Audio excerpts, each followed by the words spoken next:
after pre-selection on the afternoon of 4 o'clock hearing today is going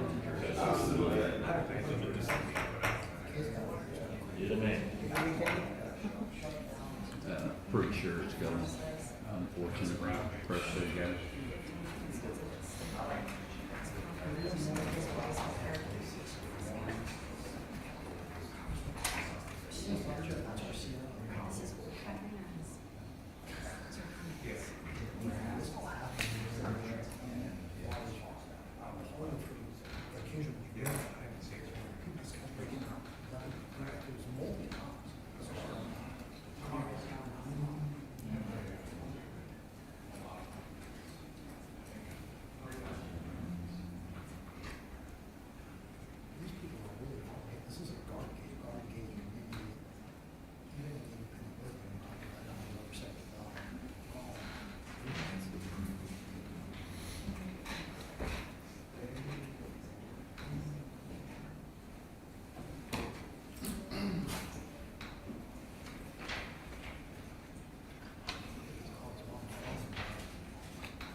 Are you doing the sensing one? Yeah. Is it really gonna take 2 hours? No, but I have some big commitments. Yeah. What's the other hotel? This is murder for hire. So the laws is making us sentence to cooperate before we try the husband to hire. Deception. But it's a 40-day case. If he's passing it, he's not gonna lose sense of his child. Who's got one this one? Truly, like, just this one. Brutal killer. Sweetest lady. She just never walked out. And she was leaving at 28. I'm gonna give you the mic. Easy it out. That doesn't work. That's what we were complaining about. I'm not complaining. Crack. Cody, what I've been in this courtroom so many times, it wasn't until last time that I noticed a figurine had a fire or taser. She had a boyfriend. I was in the middle of a pre-trial and I looked down and I'm like, how have I not noticed that? That's the ninja in him. That's great. He tried to run them like that. That's how he did. You don't normally think of like a, Buddhist monk type figurine and then have a weapon. Didn't really get, he was like, yeah. Supposed to be all about the peace. It was all from her. Yeah, Peace. she's the. Judges all over. Just like ultimately way up. He's by Shrek. What did Ronald Reagan say? She brought the case. But her, All right, so for the CRB's on vacant session, that's currently decided. Let's be seated. Thank you. Good afternoon, everyone. Good afternoon.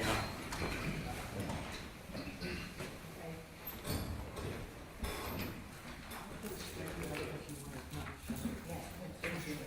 I appreciate it.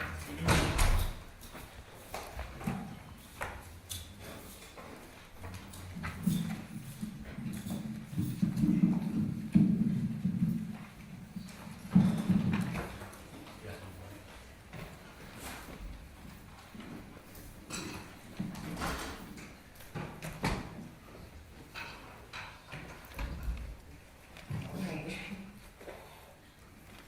If the attorneys could please place their appearances on the record.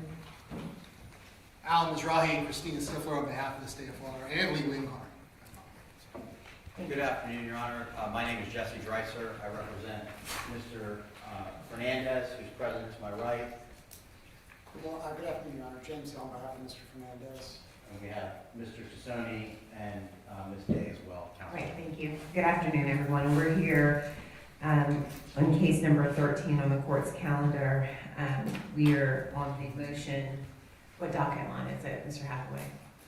Your Honor, it's the last one on the thing, I believe it's. We're gonna hold 90, I believe. 90, okay. So I reviewed the last motion that was filed. Do you want to handle that one first? Because it was scheduled for the disqualification. The last one that was filed is 187 for the motion for in-camera inspection. Is this okay for me to stand here, Your Honor? Sure. I filed that with the understanding that we had a hearing set. It's not in an attempt to delay or ask for continuance. I'm not sure if the court was planning on ruling today. If you were not going to rule today, then maybe in between, if it became necessary for the court to do that, we can take it up. If it's not necessary, I didn't know if we were going to get any direction from the court this morning.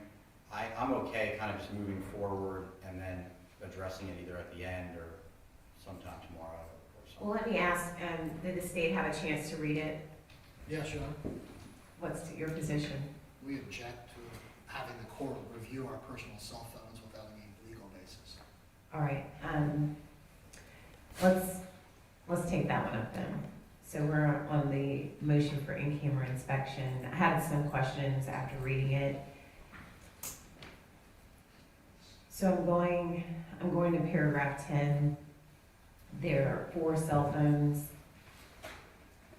Has the defense done a public records request to get this information? No. So the text message that was attached to the motion, did you see that, Your Honor? Yes. Okay. It was a text message that was provided to me Tuesday morning. And it is in relation, and it will be admitted into evidence this afternoon, and it's cropped and it's directly on point and in relation to what we learned at a deposition between Ms. Stifler, the deposition of Lindsay Butler, communication between her and Ms. Stifler.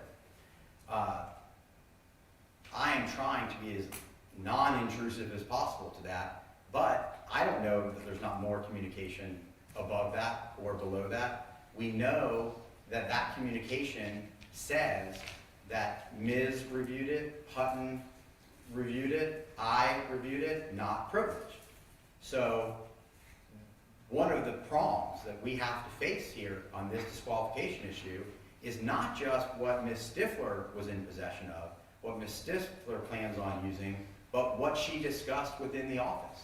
So I can only assume that there may be emails or conversations between Ms. Stifler and Ms. Rahi, Ms. Stifler and Mr. Hutton, Ms. Rahi and Mr. Hutton, back and forth, and all three were all on a text chain and or email chain. So if there's not, and they represent that, then that's fine. They can make that representation. If there is, and it could be work product, then I don't want to see it. But if it's communications that are directly to this issue, and the court were to look at them and say, no, I think the defense counsel is entitled to see how you possibly could have made this privilege determination, and there's going to be a lot, I think, testimony about that today, then we're entitled to see it if the court thinks it's appropriate. I limited it, I thought, and tailored it very narrowly to just days around June 30th, the day before, and I think to the day after July 1st, excuse me. And the text messages between Ms. Butler and Ms. Stifler are from the time we filed the motion until the time we filed the motion for protective order in February, and the time that we filed our motion to disqualify. Again, I don't know what I don't know. I would only assume there can't be that many between a prosecutor and an agent at ATF, but again, I don't think it's it's minimally intrusive for the court to review those and determine, nope, nothing in there that you're entitled to, or yes, there is something you're entitled to. Okay.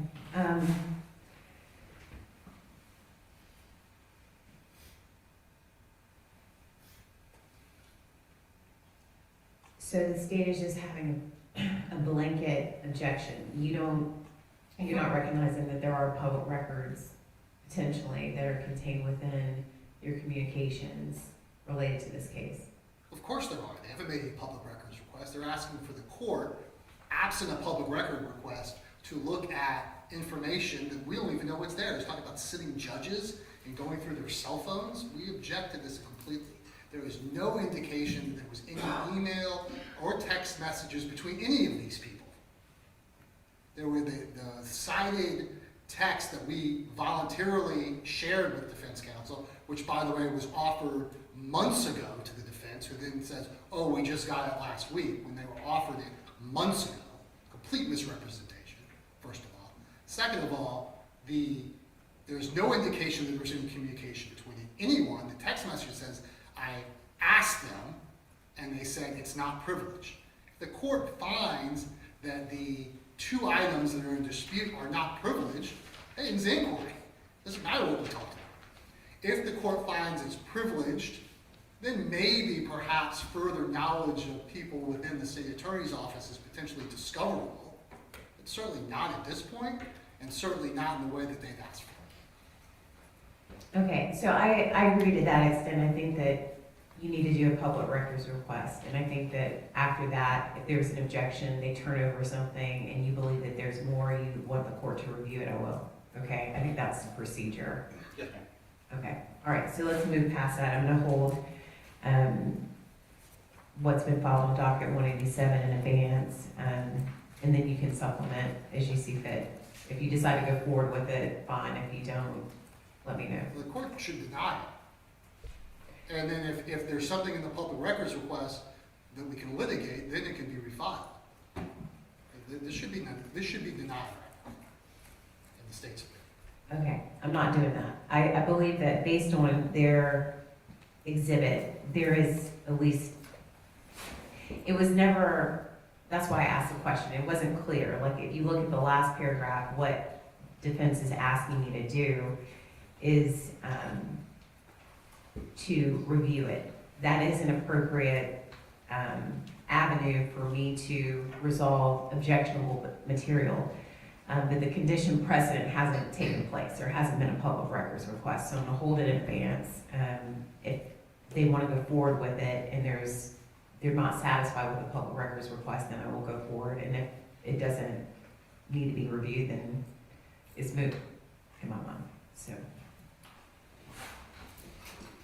So I'm gonna hold this one.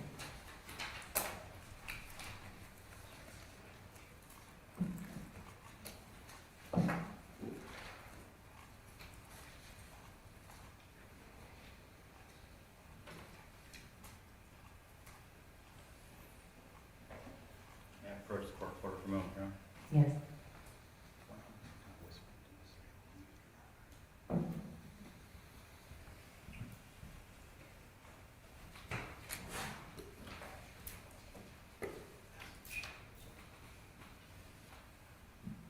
All right, now moving to the motion to disqualify the Fourth Judicial Circuit.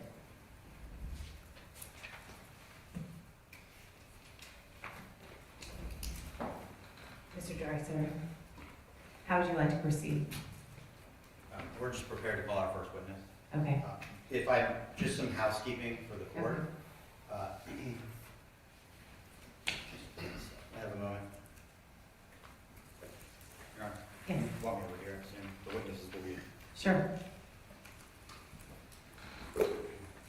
Remember, we do have a PowerPoint that coincides with testimony that's been offered, that's loaded up. I did notify courtroom staff, I just want to let the court know, so that way if your monitor needed to be turned on, that way you were aware. Oh, I see it. Thank you. Yes, sir. Is there, have y'all gone over it with the state? Are there any objections to it? I don't, No, we haven't seen it. They've, the party, defense counsel has represented that it contains only either case law or the exhibits that have been stipulated into evidence. that's right. If that's the case, then we're fine. Are you admitting it? No, Your Honor, I'm admitting the documents contained in it. In fact, for example, and this will go kind of to the housekeeping, I will admit the search warrant that took place in this case. On the PowerPoint, it's just the footnote of one page, right? I don't have 14 slides of 14 pages. But in evidence, the whole entire warrant. Does that make sense? Yes.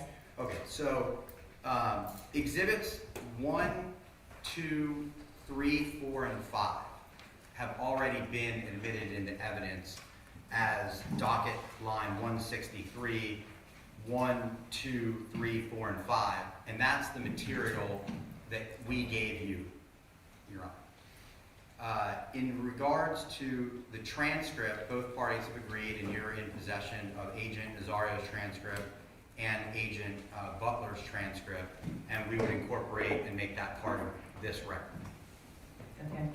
Okay. Is that accurate? Yeah, we're in agreement. Okay. And we intend on entering the next numbered exhibit as 6, so that I think that's the cleanest record, to keep everything together, and I've discussed this with the clerk, unless the court has an objection, I'll have exhibit 6, 7, 8, all the way through 19. So when I say, Your Honor, this has been marked as exhibit 6, I'm going to then just enter it into evidence as I go through it with our witness, okay? Okay. All right. And at this time, Your Honor, the defense would call Shannon Day to the stand. Shannon Day, please. Okay. Ma'am, would you please raise your right hand? Do you solemnly swear or affirm the testimony you give will be the truth, the whole truth, and nothing but the truth? So help you God. I do. Miss Day, this Ma'am. way. Oh, We're not used to coming to this stuff.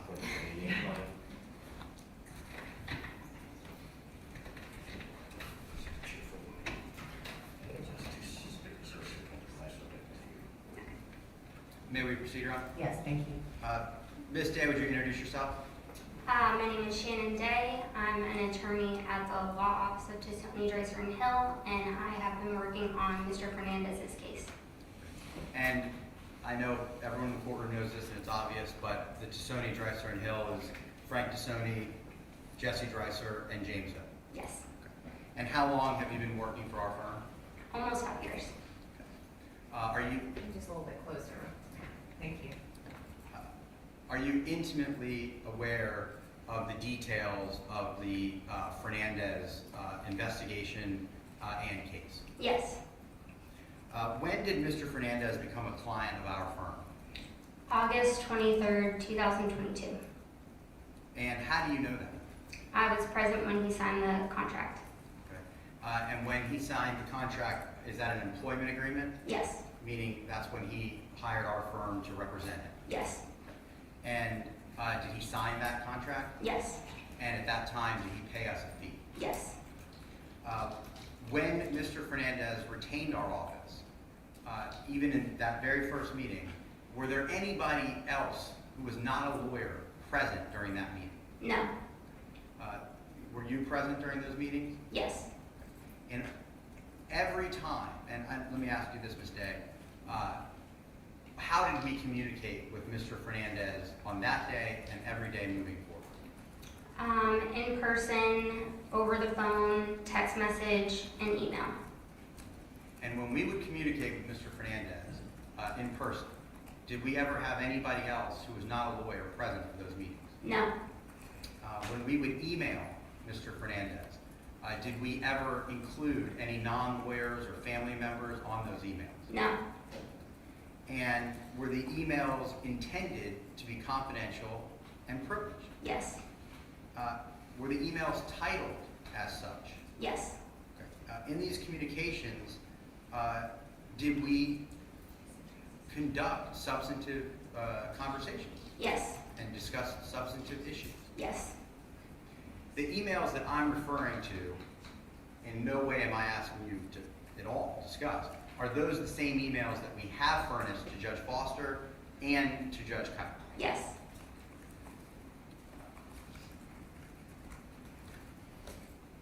Is your slide, is your screen working, Ms. Day? Yes. Your Honor? Yes. Ms. Day, what am I showing you? This is a redacted email from Mario to me, you, and Mr. Hill. And is this an example of how we would title our emails? Yes. Is this a redacted email that was provided unredacted to the court? Yes. And is this Exhibit 2 that's already in evidence? I believe it's 3. 3? Okay. And the next slide, please. What am I showing you now, Ms. Day? This is another redacted email from Mario to me, you, and Mr. Hill. And you believe this is Exhibit 2? Yes. And that's in evidence? Yes. And does this email contain an attachment? Yes. And what is the name of the attachment? Confidential timeline. Okay. And was that timeline, who created that document? It was created, I would say it was a combination between the attorneys with the input and assistance of Mr. Fernandez. Did he participate in creating this document? Yes. Was this document ever intended to be made public or seen by anyone else? No. Was this document titled confidential Yes. in an effort to keep it what? Confidential. To your knowledge, does this document exist anywhere else in discovery? No. And I'm going to jump ahead of some of my questions, but I think now is a good time, Ms. Day. Was your primary role still in the past to work on discovery in this case? Yes. How many hours do you think you've worked on discovery in this case? Well over 1,000. Do you believe that you've reviewed substantially most of what's been provided to us?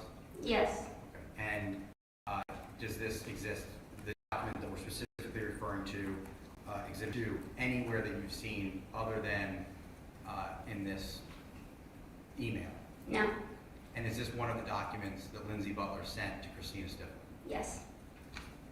Next slide. And I want to make sure we're clear on one exhibit, not this slide, the confidential conversation. Who created that document? Mr. Fernandez. Okay. And was that document created at our request? Yes. Was it created in anticipation of future litigation? Yes. To your knowledge, does this document exist anywhere else in discovery? No. Does this document comprise of screenshots, like typical from your phone, you make a screenshot and then you can see what a text message is? No. Okay. Does this document have any indication that it was created by a provider like AT&T or T-Mobile? No. Is there any indication that it was created by a third party or someone not Mr. Fernandez or someone in our office? No. Object to speculation, Your Honor.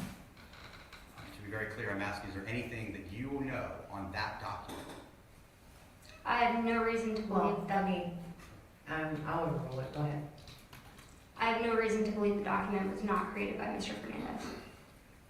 And is that, with the confidential timeline and the confidential conversation that we've just discussed, were those sent from Lindsay Butler to Ms. Stifler?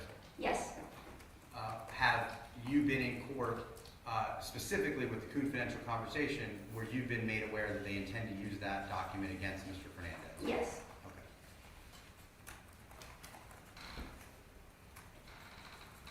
What are we showing you now, Ms. Day? This is a letter that we prepared and sent to Ms. Stifler on February 7th, 2023.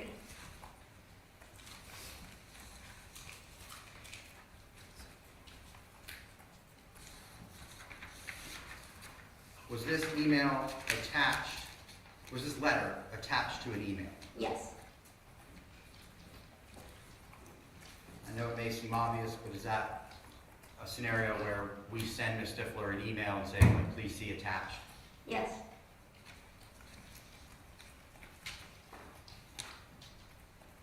Your Honor, may I approach? Yes. Entering exhibit. Is the next numbered exhibit? 6, Your Honor. Thank you. And you've already shown this to the state? I've shown everything to the Okay. state, most of which you're going to be handed, Your Honor, with the exception of a few things, was attached as an exhibit to our motion to disqualify. Okay. Is this a copy of the February 7, 2023 letter? yes, Did you help prepare this letter? yes.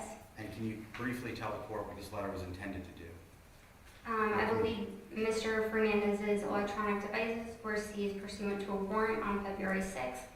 So we sent this letter on February 7th to alert Ms. Stifler that there were likely privileged communications contained on the device and to ask that she refrain from downloading or reviewing the device until we could file a motion for a protective order.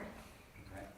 And was Mr. Fernandez arrested at this point? No, Was he still, he was out of custody? yes, Had his devices been seized though? yes, Is this, and this was filed the following day that his devices were seized? yes, And we, as you just testified, we had concern that we wanted to protect our clients' communications. yes, Did we in fact file a motion for a protective order? yes. Can you go to the next slide?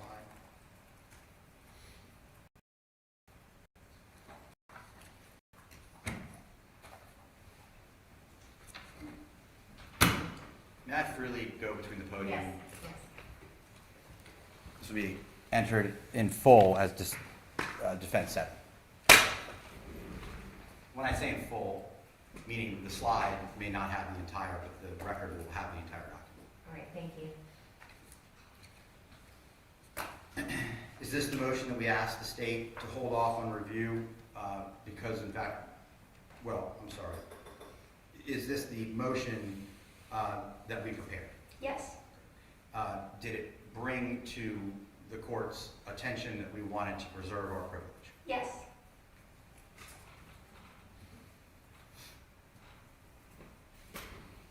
Were we able to get a hearing?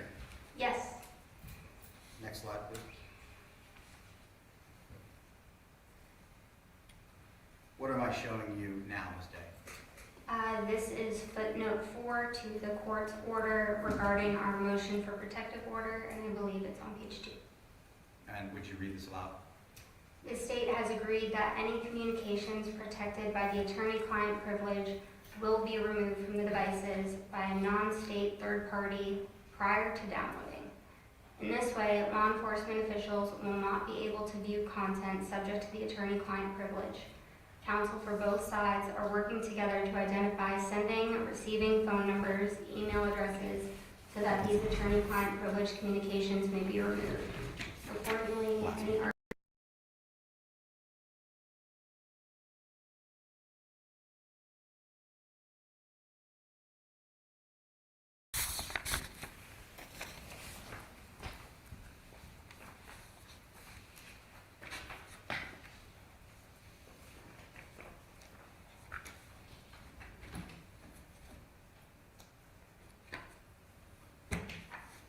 Do you happen to know the date that that order was signed?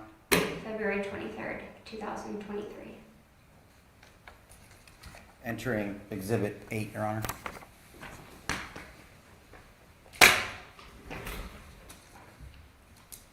Thank you. Next slide, please.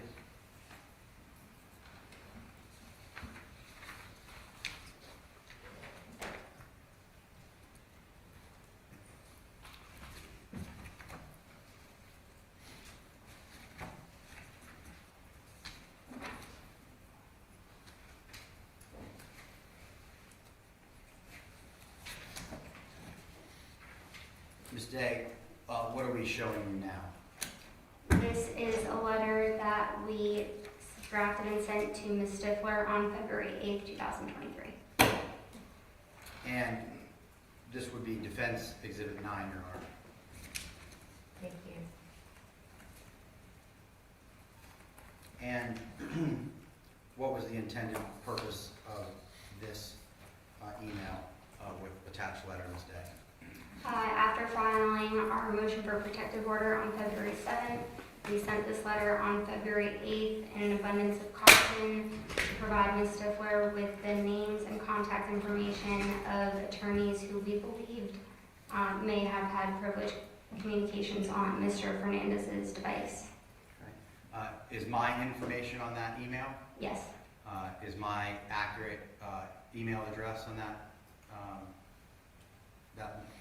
letter? yes, Mr. Hills, yes, Mr. Tassoni's, yes, yours, yes, Mr. Cox yes, at the Vidal firm?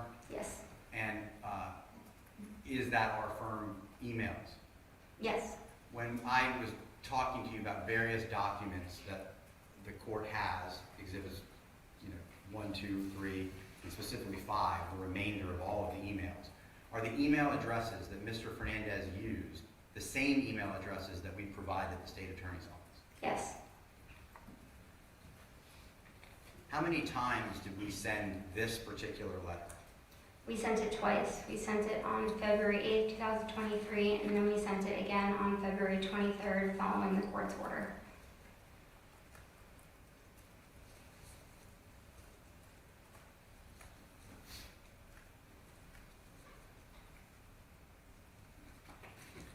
Next slide, please. Your Honor, this next slide is Defense Exhibit 10.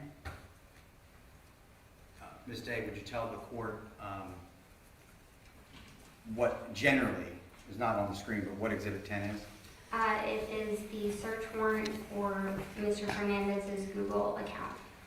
And does that contain the search warrant, the affidavit, and the return? Yes. Would you please read paragraph 11 from that search warrant on page 2? All files contained and associated with the Sheets/Docs service provided by Google Inc. and is associated with the target accounts, to include media in all formats, including but not limited to digital photos, video files, links, documents, shortcuts, sound files, and executable files. This is to include any files that were saved, uploaded, shared, generated, received, deleted, and or transferred into the accounts associated with the above listed emails. And what's the significance of that paragraph? That in issuing the search warrant, the state anticipated and specifically requested attachments that had been transmitted via email. And when approximately, and I can hand you the document if you don't know, was that warrant issued? I believe it was April 3rd or 4th of 2023. Is that after or before we made an agreement about our privileged communications with the state attorney's office? After. And approximately when did the state receive the return from Google? June 27th, 2023.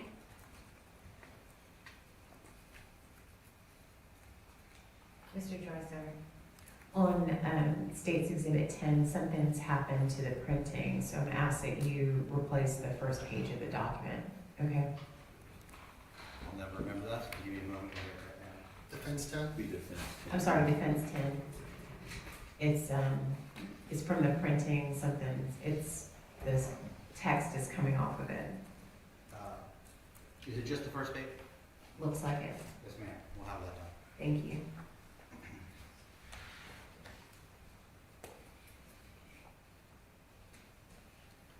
Can you see the next slide, please?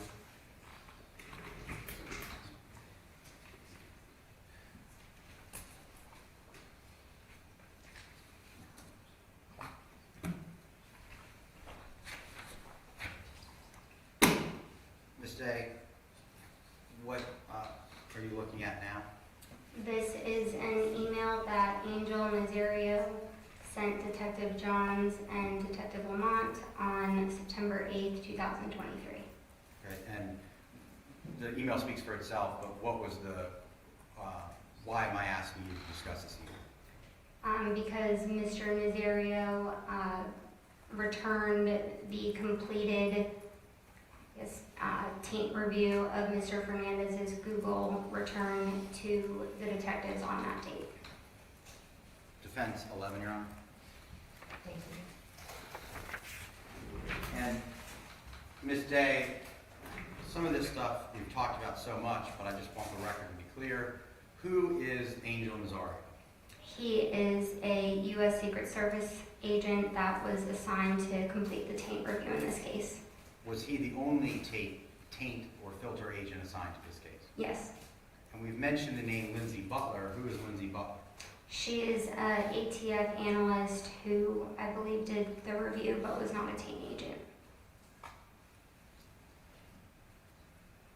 Do you believe or you know Lindsay Butler was not a taint agent? I know Ms. Butler was not a taint agent.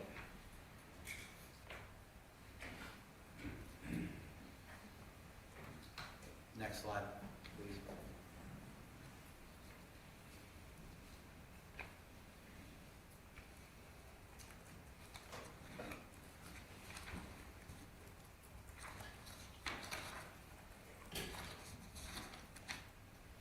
And what is this, Ms. Day? This is an email from Lindsay Butler to Christina Stifler on June 30th, 2023. And is this the email from Agent Butler at ATF to Ms. Stifler that contained the documents that you testified to earlier that have been provided to the court, confidential timeline and confidential conversation docs? Yes. Defense Exhibit 12, Your Honor. Thank you.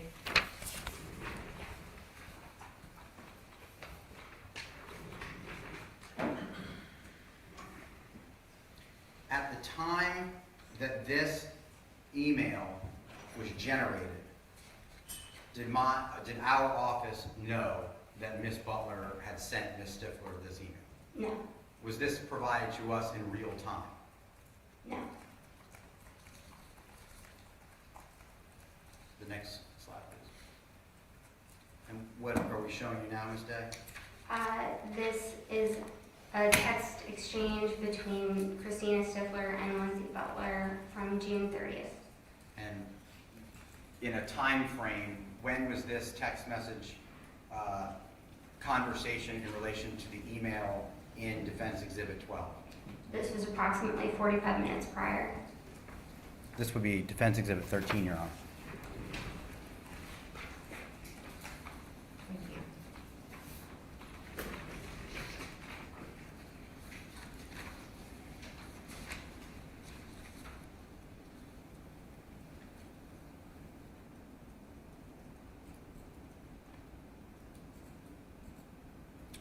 Next exhibit.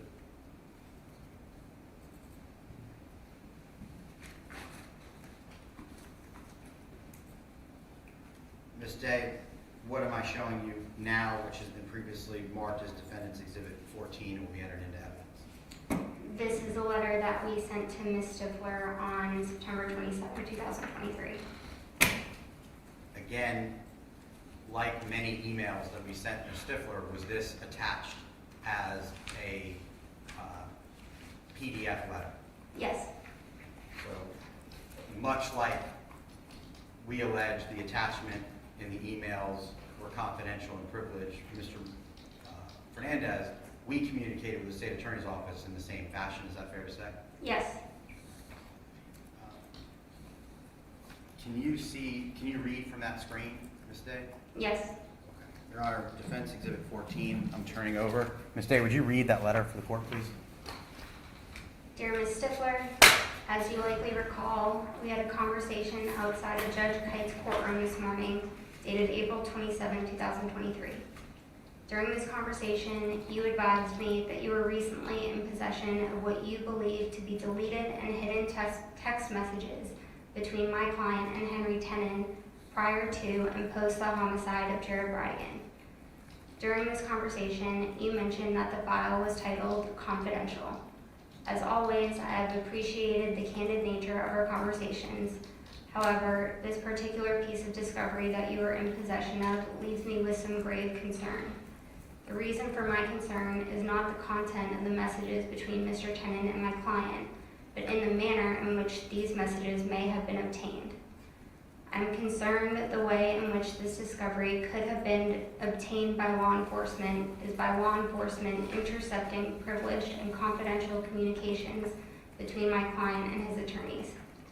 As evidenced by the emails attached to this letter at the direction of his attorneys on August 25th, 2022 at 7:28 a.m., my client sent his attorneys all text messages saved between himself and Mr. Tenen prior to and post the homicide of Jared Bridegan. As instructed and as indicated in his email to our firm, the subject line of the email and the document containing the text messages that were attached are titled Confidential Information and Confidential Conversations. Even more troubling is I am now in a position where I must disclose a privileged attorney-client communication to evidence my concern that law enforcement may have intercepted privileged communications. Additionally, it needs to be established that the confidential titling of the text messages and the email to counsel was not done to evade law enforcement or for any nefarious purpose, but rather to confirm and protect privileged communications between my client and his attorney. As you are also aware, on February 8, 2023, I sent you a correspondence outlining all of the attorneys who represented Mr. Fernandez who had sensitive and privileged communications with Mr. Fernandez and provided their email addresses and pertinent contact information. I would expect law enforcement and analysts to easily identify that this confidential information containing the text messages were sent and attached to an attorney-client privileged communication to an email address identified in our February 8, 2023 letter. I hope you can understand my concern, especially given the amount of times we have discussed our concern about law enforcement invading the communications between attorneys and our clients in this case. I look forward to speaking with you about the matter soon.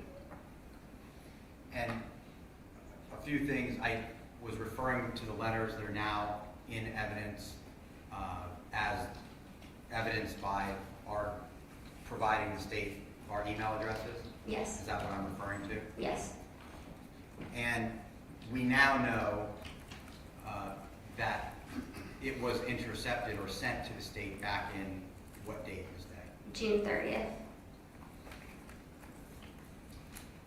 Did Ms. Stifler respond? Next slide, please. Yes, she responded the following day, September 28th, 2023. Defense Exhibit 15, Your Honor. Thank you.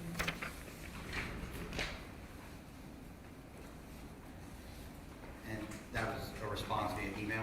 Yes,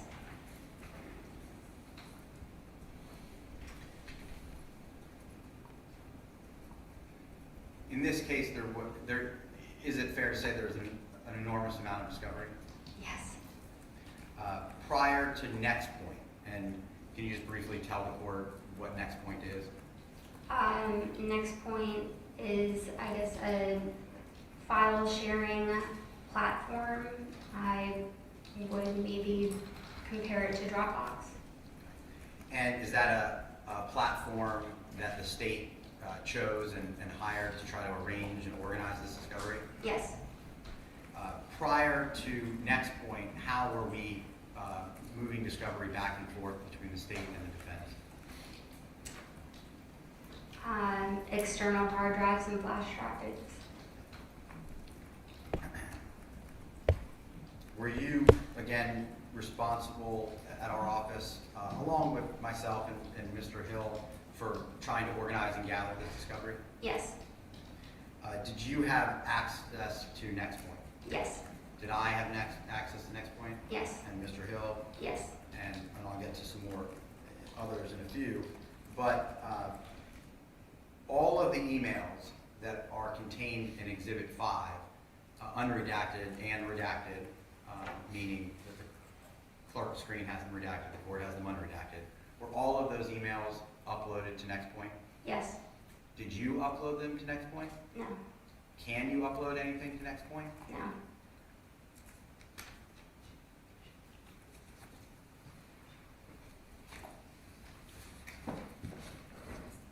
Next slide, please. And what is Defendant's Exhibit 16? This is a screenshot that I took of the Next Point portal, which shows all the individuals who also have access to the portal. And I know I asked you about a few folks from our office, but are there state attorneys on there? Yes. Are there co-defendant counsel, meaning people from Mr. Baez's office? Yes. Ms. Stifler on there? Yes. Mr. Wingard on there? Yes. Mr. Carodi? Yes. And Defense Exhibit 16 has a list of what we believe were current users at the time that you took this screenshot. Is that correct? Yes. Your Honor, Defense Exhibit 16. Thank you.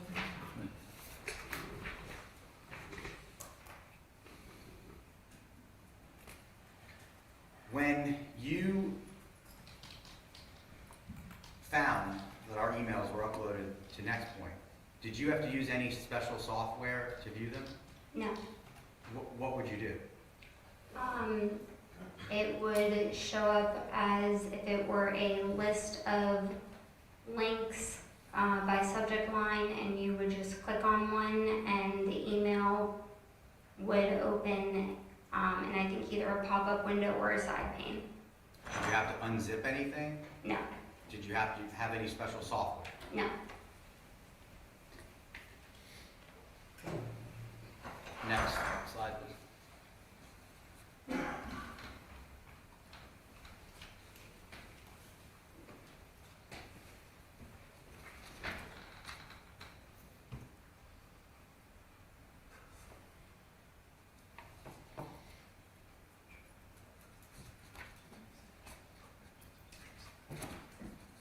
Can you tell the court what is on your screen as identified and will be in evidence as Defense Exhibit 17? This is a screenshot of one of the privileged emails that I discovered on the portal. And did you click on, as an example, did you click on the email to have it pop up? Yes. Is that how you were describing it would pop up? Yes. Now, Defense Exhibit 16, I'm sorry, is that, did I hand you 16? 17. Excuse me, 17 that I just handed to the court, is a redacted portion of what the email said, is that correct? Yes, the body of the email has been redacted. But when you clicked on it, or anybody else that was on NextPoint clicked on it, would it have been in that redacted format that Exhibit 17 was? No, it would have been unredacted.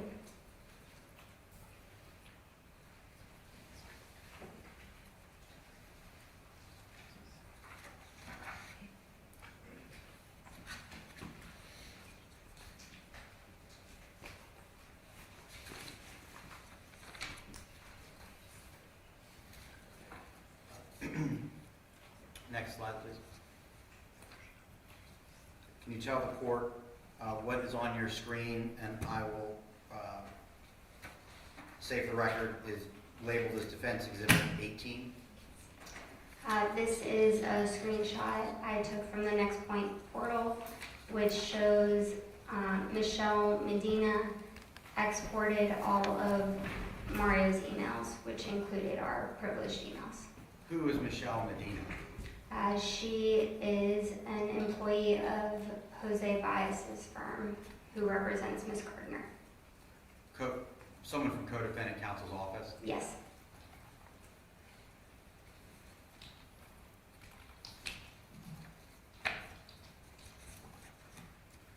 Did we become aware that anybody else besides the lawyers and our client had access and incidentally reviewed our emails? Yes. And can you go to the next slide, please? And what am I showing you now in this day? It's Defendant's Exhibit 19 for the record. This is a letter that we received from Patrick Carodi on December 4th, 2023. And would you just read the second to last paragraph? Members of Ms. Gardner's defense team have reviewed attorney-client communications between Mr. Fernandez Saldana and his counsel that was provided to us by the state attorney's office as discovery via the Next Point application. At the time the materials were reviewed, we were unaware of the prior litigation regarding such communications. We ceased reviewing any communications that appeared to be between Mr. Fernandez Saldana and his counsel. Besides the many hours that you spent organizing and helping us prepare discovery in this case, did you also attend meetings with our office and the state attorney's office, Ms. Day? Yes. And when you would attend those in-person meetings, I know there are different people at different times, but can you tell the court who you either are aware that Mr. Hill and I met with, or that you personally met with at the state attorney's office? I know that I personally was present for meetings with Ms. Stifler and Mr. Mizrahi, I believe, and Lee Hutton as well. And I believe you, Mr. Hill, and maybe Mr. Jason, I'm not sure, have met with Ms. Stifler, Mr. Mizrahi, Mr. Wingard, and I believe Mr. Hutton.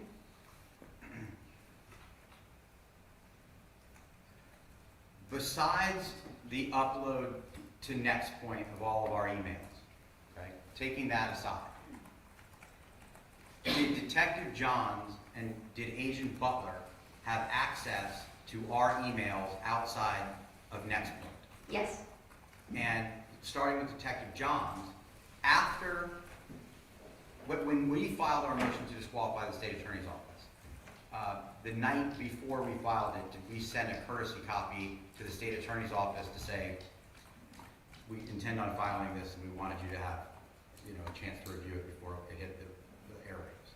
Yes, and that would have been November 14th at approximately 4:35 o'clock. And at some point that evening, what happened to Next Point? It was shut down. And have you ever had access since that time? No. Okay. After that time, that Next Point was shut down and we were post the motion being filed, did we request that Detective Johns give us an unredacted copy of the Google return so that our expert could review it? Yes. And did he do that? Yes. And how do you know he did that? I went to the Jacksonville Beach Police Department and he handed me the flash drive that he had downloaded for us. And when he downloaded it, were all of our emails on there? Yes. So whether or not you can testify, you can't testify that he saw those emails. Are you certain that he had access to them? Yes. How do you know Ms. Butler had access to our emails? In her deposition, she said she was provided the entire Google return, though I believe initially she was instructed not to open the folder that contained the emails. It's my understanding she had access to them. And that conversation you're referring to is part of the record in the deposition of Agent Butler that our office, and Mr. Crody and Mr. Baez's office participated. Yes.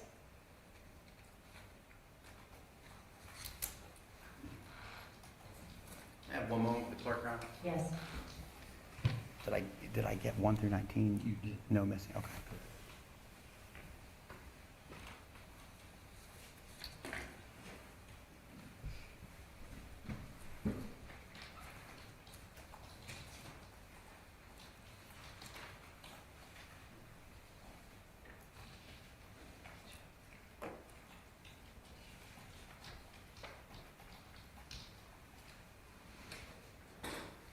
I don't have any further questions for Ms. Day. All right, thank you. Cross-examination. Good afternoon. Afternoon.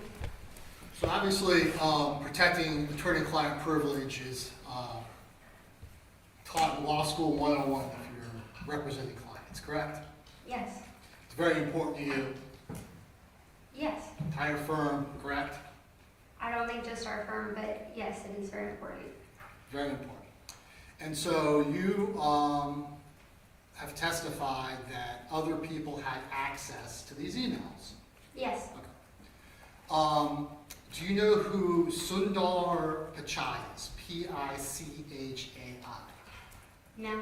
Are you aware that he had access to all of these emails? No. Do you know who he Never- is? No. He's the CEO of Google. You understand what I'm getting at? No. Are you aware that all of the information that we're discussing here today was obtained from Google? Yes. Not your office, not the defendant, correct? Correct. A third party. Correct. And you're aware of Google's, I guess, insidious reputation of using all user information for their own purposes, correct? Not particularly. Have you ever used Google Maps and it tells you where you're going before you actually go there? Maybe I'm not sure. Have you ever received an advertisement based on something that you were talking about or something that you were searching on the internet and suddenly you get pop-up ads for that particular thing? Sure. Okay. So you're generally aware of the concept that third parties have the information and use it as they see fit, correct? Yes. Okay. So you were aware that your client had a Gmail address. Yes. And so all of his information would be part of Google, correct?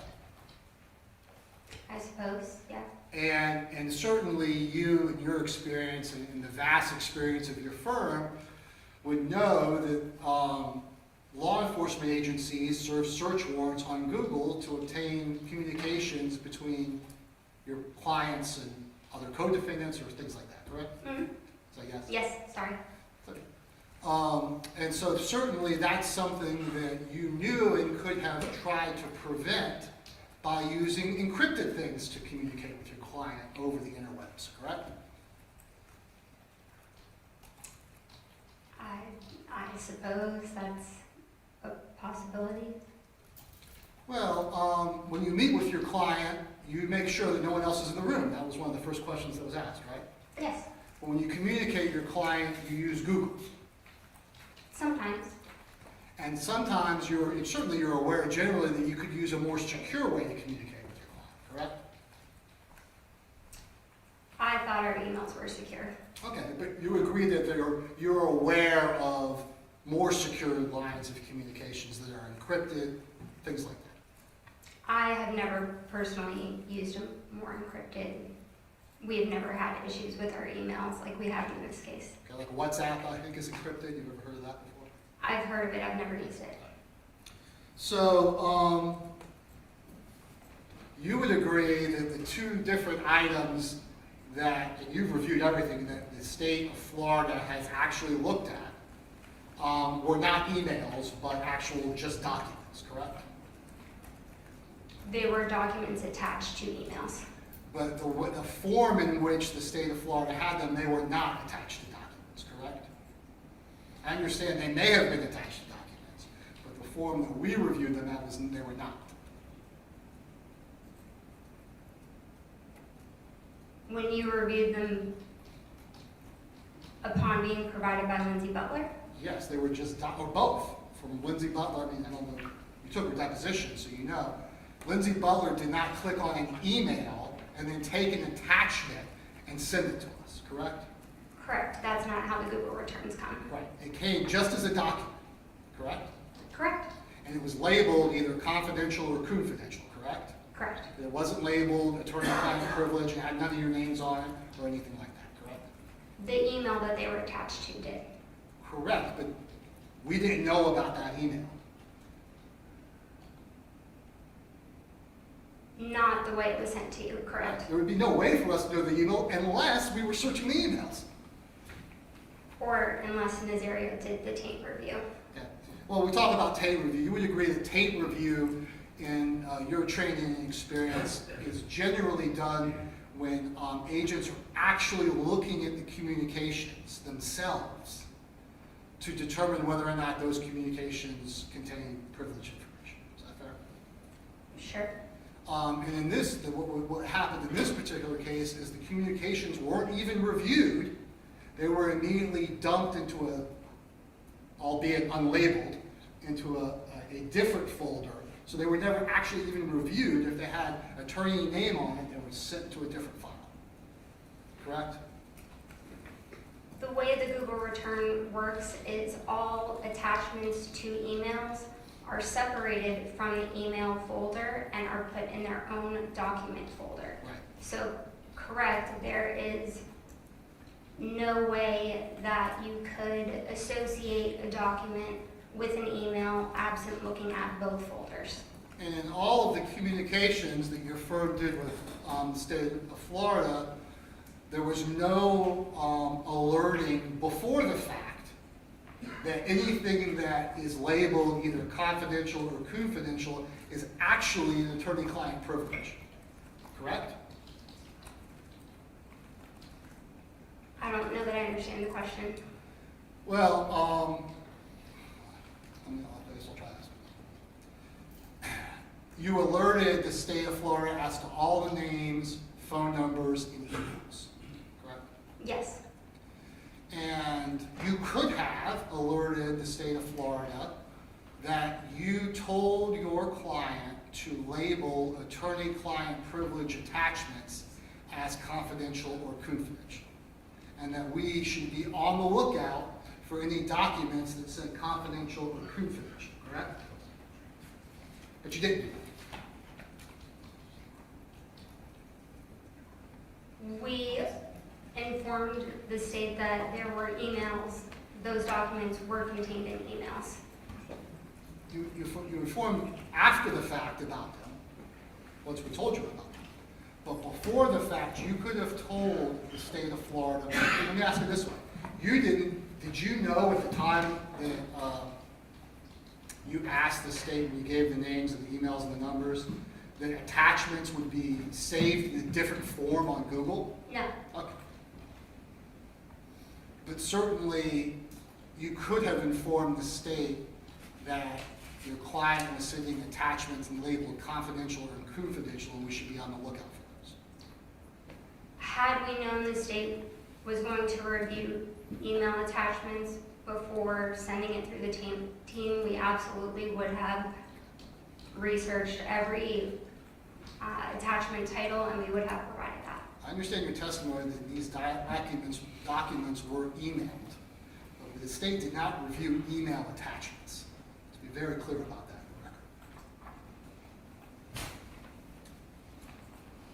in the record. The confidential conversation is an attachment that the state has reviewed. I understand it was attached to the email, but the state did not click on an attorney-client privileged email and read that document. Those are two different things. You did read the document. Correct, but we did not click, I agree we read the document.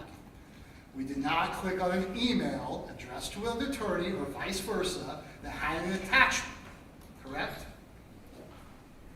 I have no evidence that you clicked on the email, correct? Well, you have evidence to the contrary. I do not, no. Let's talk about this text message. You would agree that Henry Tennant is not your client, Correct. and that Henry Tennant's communications would not be privileged.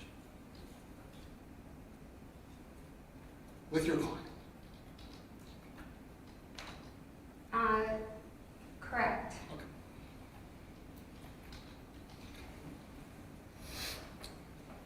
The timeline, and I have never seen either one of these documents, but my understanding is that the timeline contains dates and generally known information that could be found in other sources. Is that very accurate? I'm going to object and assert privilege. That's why we provided it to you. Okay. Well, if the court's seen it, that's fine. Well, I don't need to know the nature of it, I just need to know whether or not these things could be found in other ways. That's- Like birth dates and things like that. That's my understanding of what's contained. Because it makes a difference. I'm going to ask that she be prevented from answering, an instructor not answering the question. Under privilege. I'm not asking what it is. Let me see you all at sidebar.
may proceed. Thank you. So without getting into the content of the particular timeline, would you agree that the timeline generally, or that the timeline contains information that could be found out through other means, through normal due diligence in investigating the case? It's possible, but I don't recall the specifics as to what's contained in the timeline.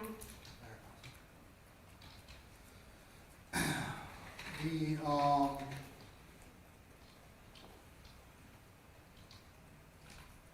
I think you said something about uploading into NextPoint, that you couldn't do it, but I think you did upload things into NextPoint, is that true? I don't think so. You've never, the Dreiser firm has never uploaded anything to NextPoint? No. You would agree that, at least for a time during the pendency of this case, that Ms. Gardner and Mr. Fernandez Saldana had joint representation? Not with our firm. But certainly you were sending letters with the other firm's email and contact information and things like that, correct? I passed their contact information from their office to Ms. Stifler, yes. And you would have joint meetings with counsel from Ms. Gardner, correct?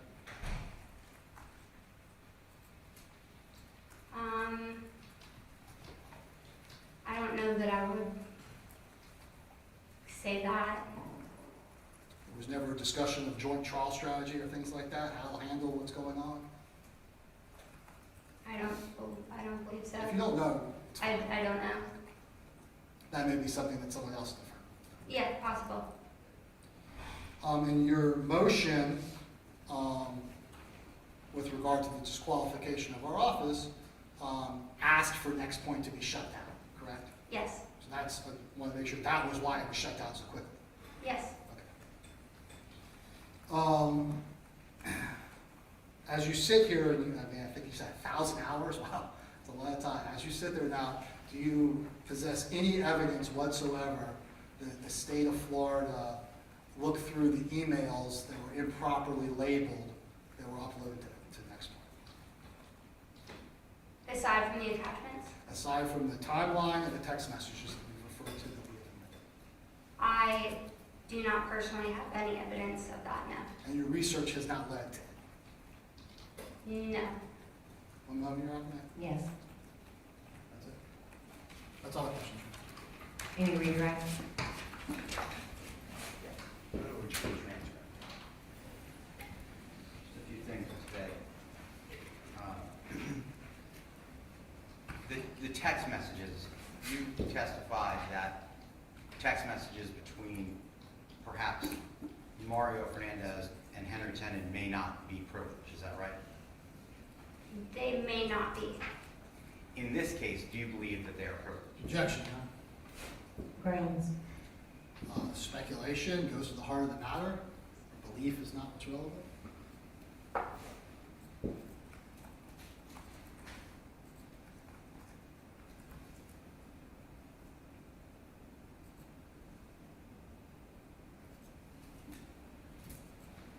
I'll overrule it.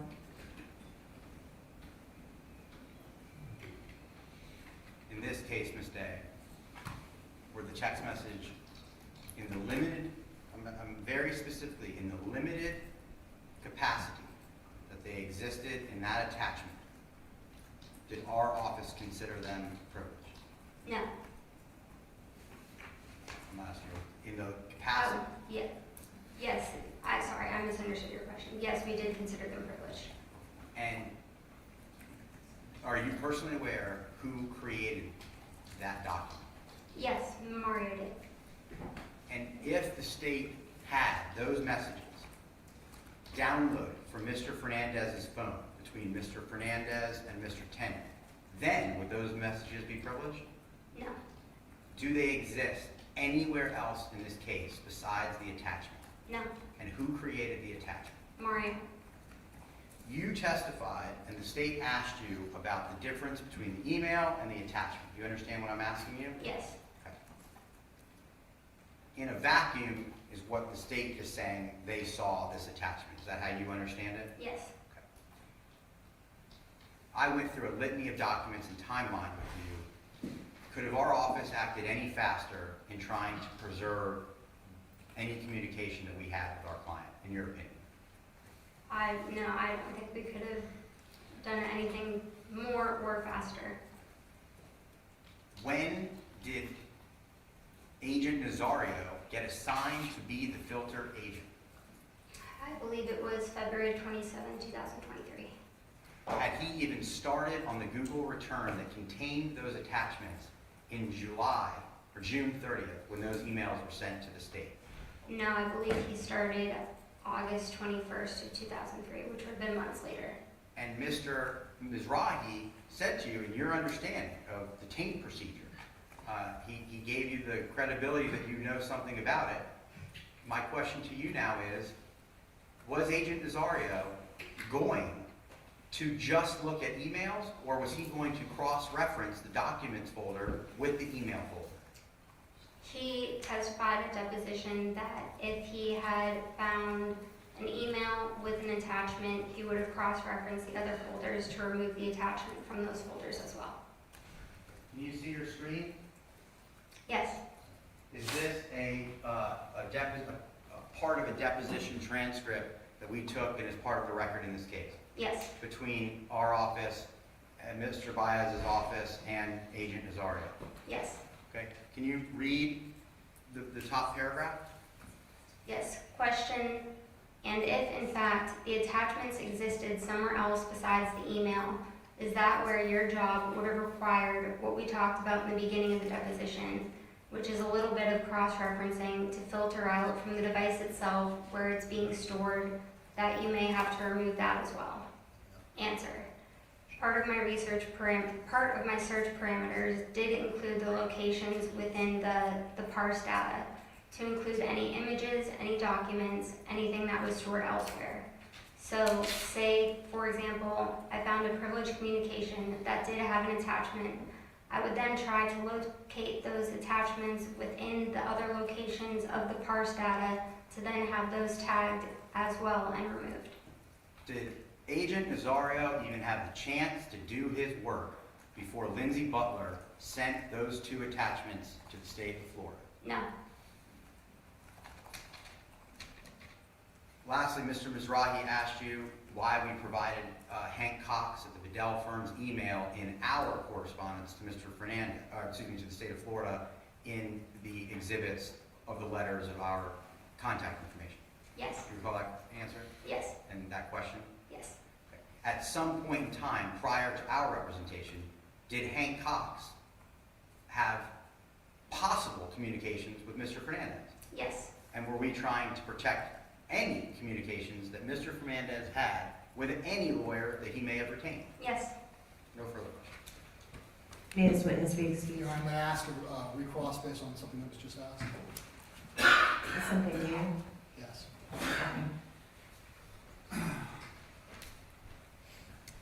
Mr. Dreiser asked you on redirect about the,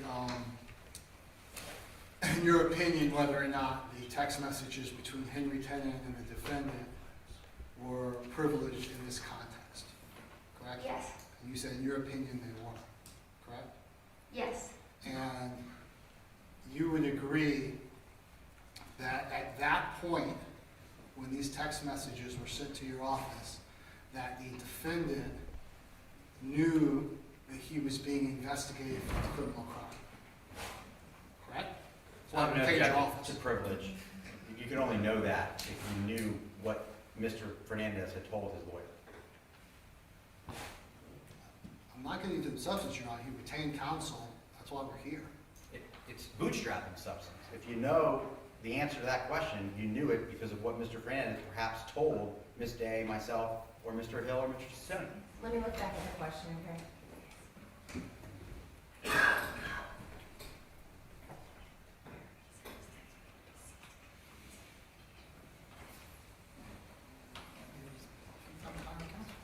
I'll sustain it.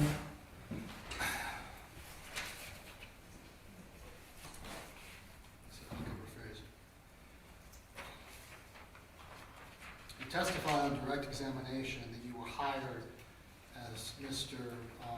Fernandez Saldano's attorney before these phones were seized and before the Google return, all that stuff was done, correct? Correct. And your office was retained because he was under investigation for a criminal matter, correct? Objection, privilege as to why we were retained. Okay, that's fine. I'll remove that question. Your client, if the text messages don't exist anywhere else, what happened to them? I don't know.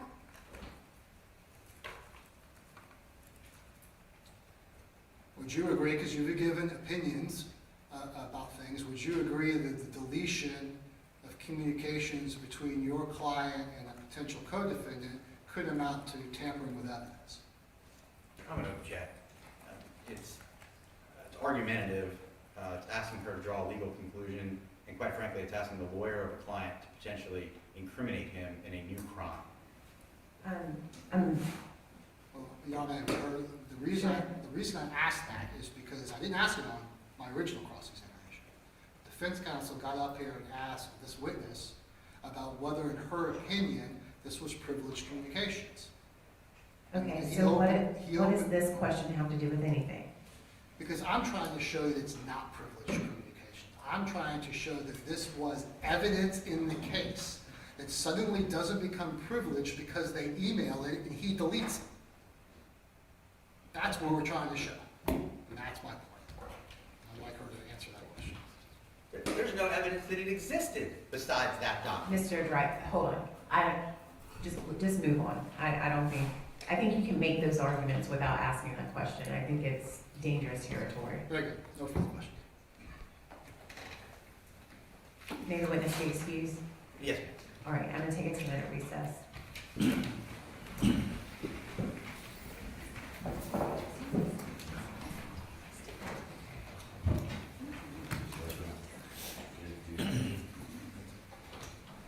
Officer, let me see you.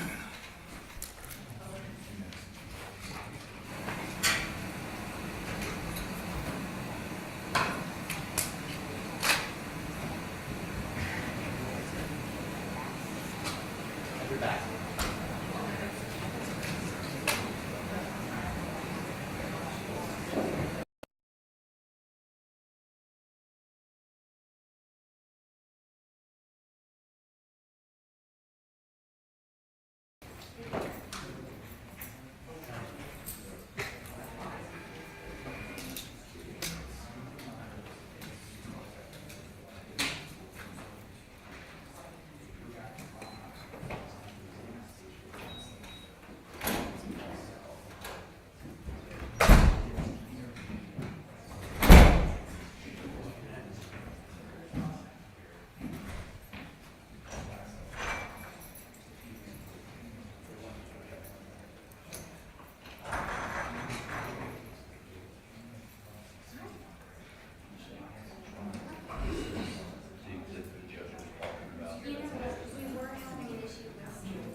never entered 17, so they just said, The clerk has it all, he said that I can, but I'll make it, I'll stand up. say on the record, say 17, 18, and 19. Thank you very much. Yeah. 17, 18, 19. There, sometimes there are, it's not.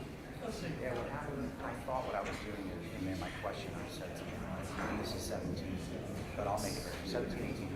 Yeah. Yes, ma'am, thank you.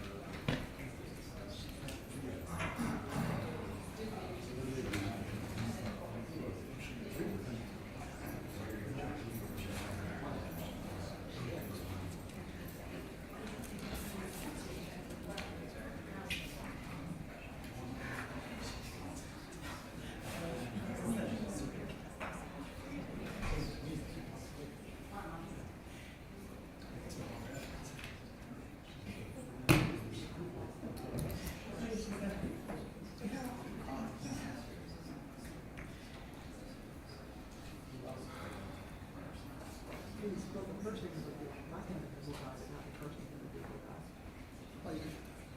Huh? That's not. The CEO of Google. Assuming the, I think it was easy, that's why.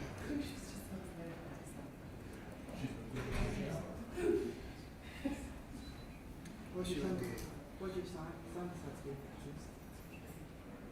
He's gonna stick it out about the youngest in baseball. He's gonna, as soon as he's gonna stick it out. It's not much. He doesn't want to, he's been in 3 schools in 3 years. He doesn't want to. He's got a 2-year scholarship. So, yeah, he's like, worst case scenario is they don't play for 2 years, and then I still have eligibility, and he still needs classes. Another thing that's screwed him on is, you know, Penn State doesn't take a lot of junior college transfers from Florida. They have a hard time getting them to school. It's not fair. So he did really well. I think it's great. The only thing that they wanted to be a kinesiology major, have a lot more sciences, give him the prereqs as well as like physical therapy and work into training. So now he's doing hospital administration, which he hates, which is actually much more good. I was gonna say, I got a friend of, well, Angel or My wife is a nursing home. So that's what he is, but he still doesn't have the prereqs. I think he still doesn't have the prereqs. Hi, China. You wouldn't have the prereqs. You wouldn't have the prereqs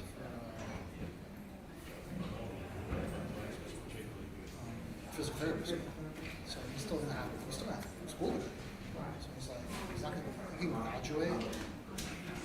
Still have eligibility. So he's like, I just applied my last year. So I don't think they thought it was I think he was so emotionally worn out from the summer and fall.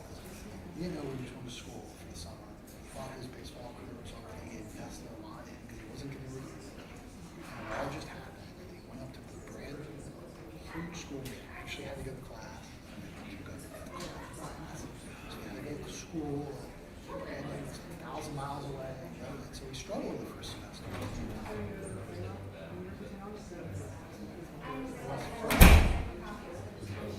he still wants to die.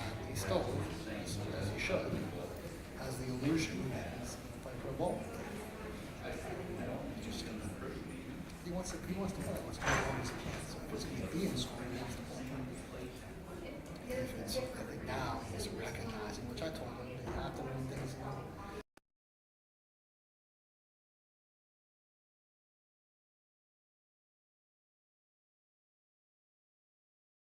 It's a huge program. It's all it's so like just like Facebook. Yeah, you should have gone like 4 years ago. I know.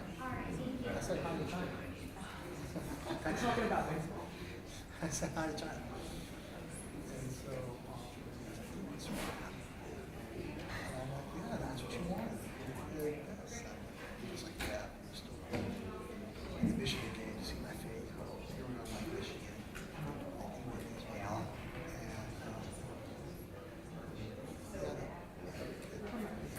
I don't know, I appreciate it. No, you're like the fourth person. Okay.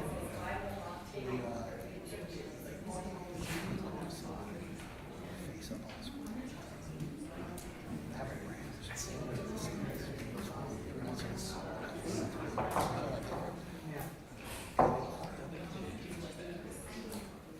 How big is it? 15 years old, I started with varsity team going down. I had 400 professionals. Always playing. Everyone has teams. Played 2 years in JV. I didn't make it on the high school team until I was a junior. Well, that's all the kids. Close executive session. Thank you. Be seated.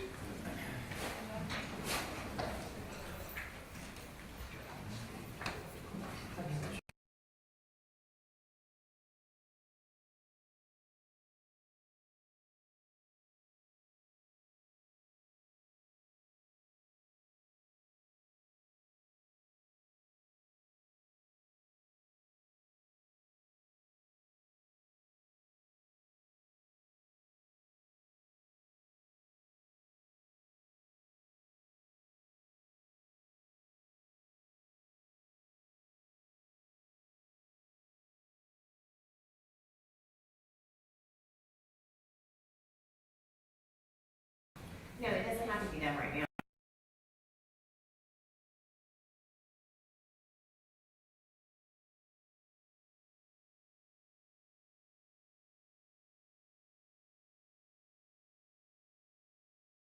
Reporter that it may not have been clear on the record that 17, 18, and 19 were admitted as evidence. I believe it's clear with the court and the clerk, but for the record, all of those exhibits have been entered.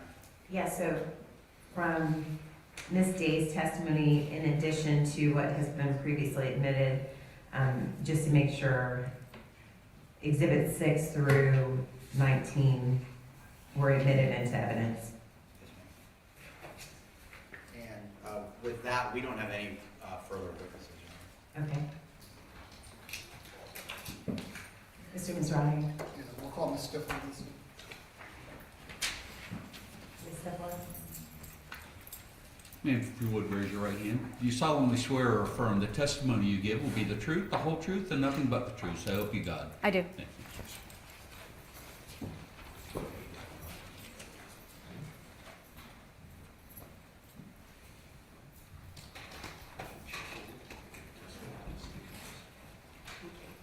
Please, the court.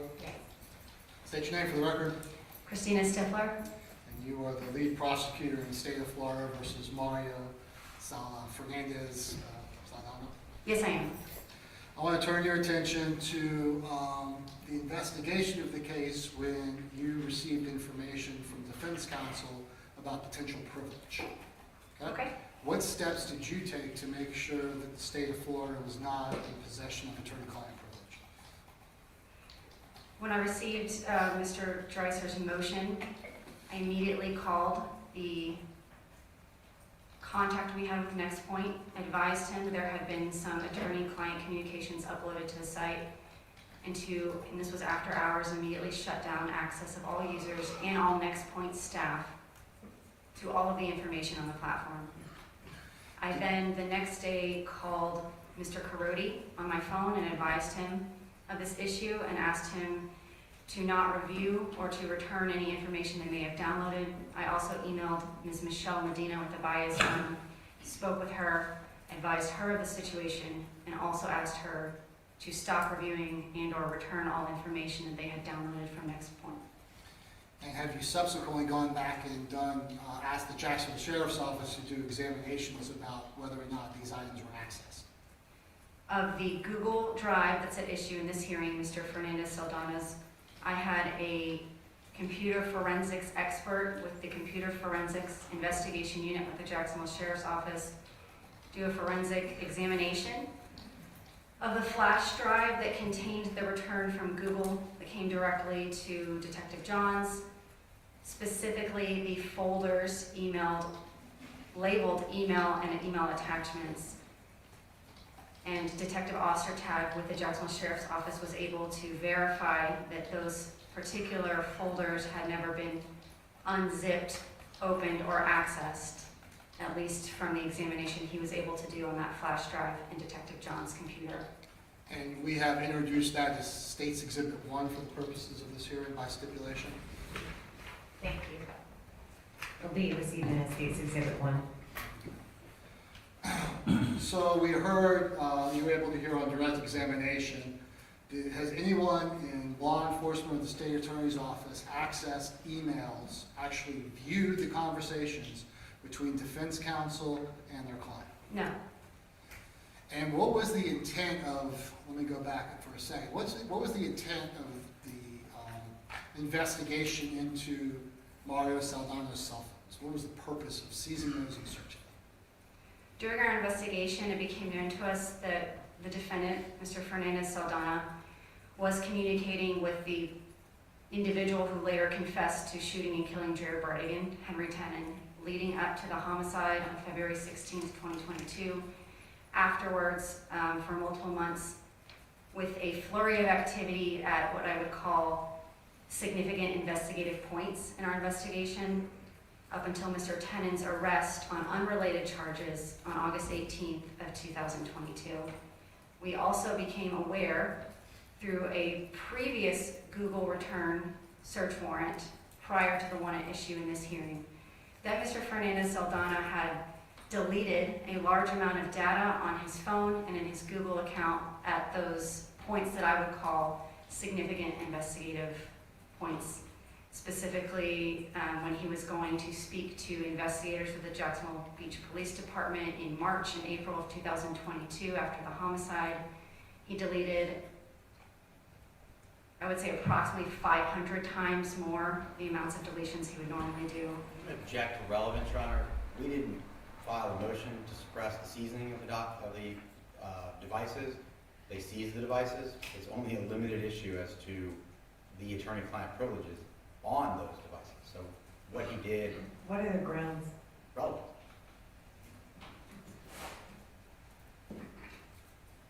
What's the relevance of this? The intent under which the state endeavored to perform investigatory steps in this case is relevant for the intent surrounding any inadvertent handling of attorney-client privilege or any inadvertent viewing of attorney-client privilege, because the intent was based on credible evidence that we were allowed to get search warrants for, not to search anything having to do with the defendant or his attorneys, but for the defendant and his co-defendants. And that's what we were looking for. All right, I'll overrule the objection. And because we were just looking for evidence between the defendant and the co-defendant, when you were aware that these devices or Google clouds would have potential attorney-client privilege, were you, as the lead prosecutor in the case, interested in all of those conversations? Not attorney-client conversations, no, but Would that help us prove anything? no, it would not. You were searching for conversations between the defendant and his co-defendants. Yes, in particular, Mr. Tenen and his wife, Shanna Gardner. And so, did you ask anyone as a Tate agent or any other members of law enforcement to review attorney-client privilege information, potentially attorney-client privilege information, to do a deep dive into whether or not it was attorney-client privilege? No, in fact, the opposite. I instructed Yeah, tell that. law enforcement and Agent Nazario's Secret Service, unlike a classic taint review where the agent is reviewing the content of communications and making a legal determination whether it's privileged or not, I entered into an agreement with defense counsel and Ms. Gardner's prior defense counsel and instructed law enforcement based on that agreement that anything between an attorney and a client should be deleted regardless of content. It was what I call a content blind taint review. We weren't even trying to argue that we should be allowed to review some of these documents if they were emails, text messages, phone calls, voicemails, etc., between a client and an attorney. Before the search of these Google phones and clouds and whatnot, was there also a covert wiretap in this case? There was. and explain, and that was without hearing from defense counsel that you should be on the lookout for anything, correct? Correct. In January of 2023, the state requested and obtained an authorization for wire intercept of multiple individuals, including Shanna Gardner, Mario Fernandez Saldana, and other individuals. This was obviously unknown to the suspects at the time, now defendants, or to their attorneys.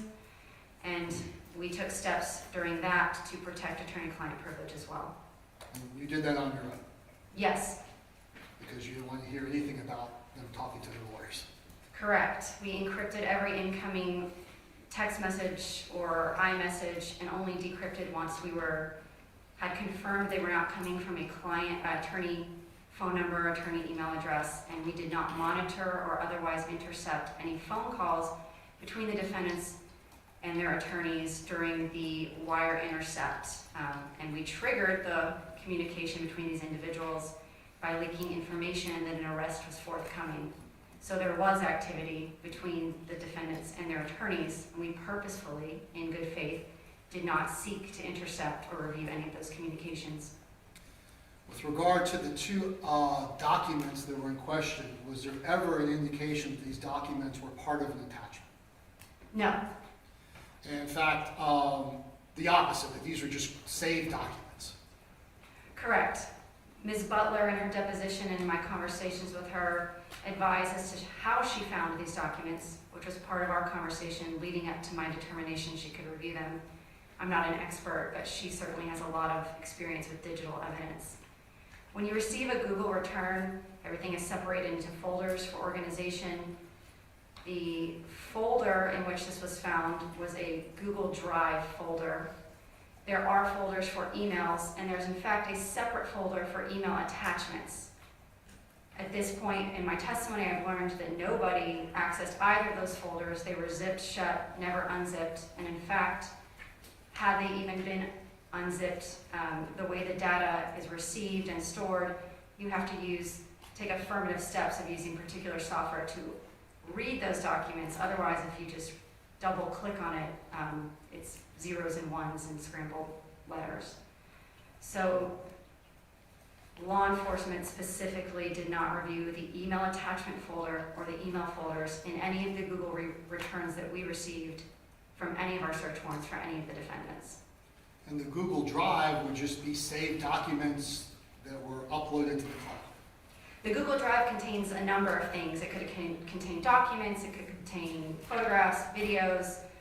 When we received the Google return, we were searching for deletion rates, we were searching for location data, we were searching for rental agreements. In fact, in the Google Drive, the only documents that I can recall being found are the two at issue, versus Ms. Butler was able to locate non-privileged, non-attorney emails with attachments. Those attachments were not saved in this drive. And I say this to mean that I disagree that all attachments are also saved into this drive. That's not the case, because we know of attachments that were not saved in the Google Drive that were on non-attorney emails. They would have been contained in that email attachment folder, but as I stated, and as the forensic report shows, nobody unzipped or reviewed that folder. And specifically with regard to the text messages, the text messages between the defendant and his co-defendant were exactly the kind of information you were looking for with regard to the search warrants. Yes, and in fact, at the point we obtained these search warrants, we had already proffered with Henry Tenen. We knew that they had had communications, both phone communications, text communications, and in-person communications leading up to the homicide and after the homicide at those points of investigative interest regarding his truck, regarding payment, etc. So we were looking for those specific communications, as well as potential communications with his co-defendant, Ms. Gardner. I understand that you have, let me ask you this. The state of Florida is commonly in possession of attorney-client privilege information. For example, we may get jail calls that have conversations between the defendant and their attorney, correct? Yes, if an attorney doesn't use the attorney line or the jail somehow inadvertently records it, we will sometimes receive information that was not supposed to be captured but was. And maybe if we serve a search warrant on a house looking for drugs, we might get something with regard to an attorney in it. Yes, And then when we receive that, we immediately don't look at it and get rid of it. yes, particularly now that we get so much digital evidence and phone downloads. And was there ever an indication for the text messages that it was an attorney-client privilege document? No, before I reviewed the contents, I spoke with Ms. Butler over the course of several conversations.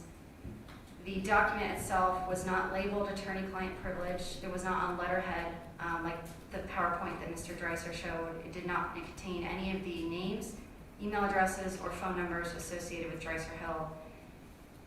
There was no indication from the face of the document itself that it was between an attorney and a client. It was labeled confidential conversation and confidential timeline.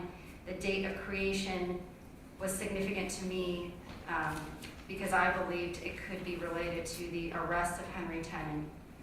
It coincided with an important step in the investigation that would have triggered, in my mind, the defendant to create these without being advised to do so by an attorney. And did it appear like the document was editorialized or commented on to make it seem like it was something beyond just the download of text messages between the defendant and the company? No, I spoke with Ms. Butler when I reviewed it myself. It appeared to be a spreadsheet with no documentation on it. The format it was in was consistent with an application that we found on Mr. Fernandez's Google return that one would specifically use to download text messages onto another format. So it was consistent with the application. It appeared to us at the time that he had used an app to create this document of his text messages for a specific time period with a specific person. It only contained text messages between himself and Henry Tennant. And did we find those text messages on the phone? No, we did not. The timeline, do you know the specifics that are contained within that timeline? Which, the confidential timeline. Yes, yes, yes. I didn't actually put eyeballs on it, I didn't review it. I was apprised of some of the contents by Ms. Butler. What I recall her telling me at the time, I believed it to be a marital communication between Ms. Gardner and Mr. Fernandez based on the general content of what she was telling me. And I believed based on the general content subject matter, as well as the time it was created, that it could potentially have been a document created for their public relations firm. They were having a flurry of activity and phone calls and communications with their public relations firm on the day of the arrest and in the days following the arrest of Henry Tennant, August 18th, 2022. Later, I spoke to the public relations firm. They provided me with emails and documentations that appeared to have similar content.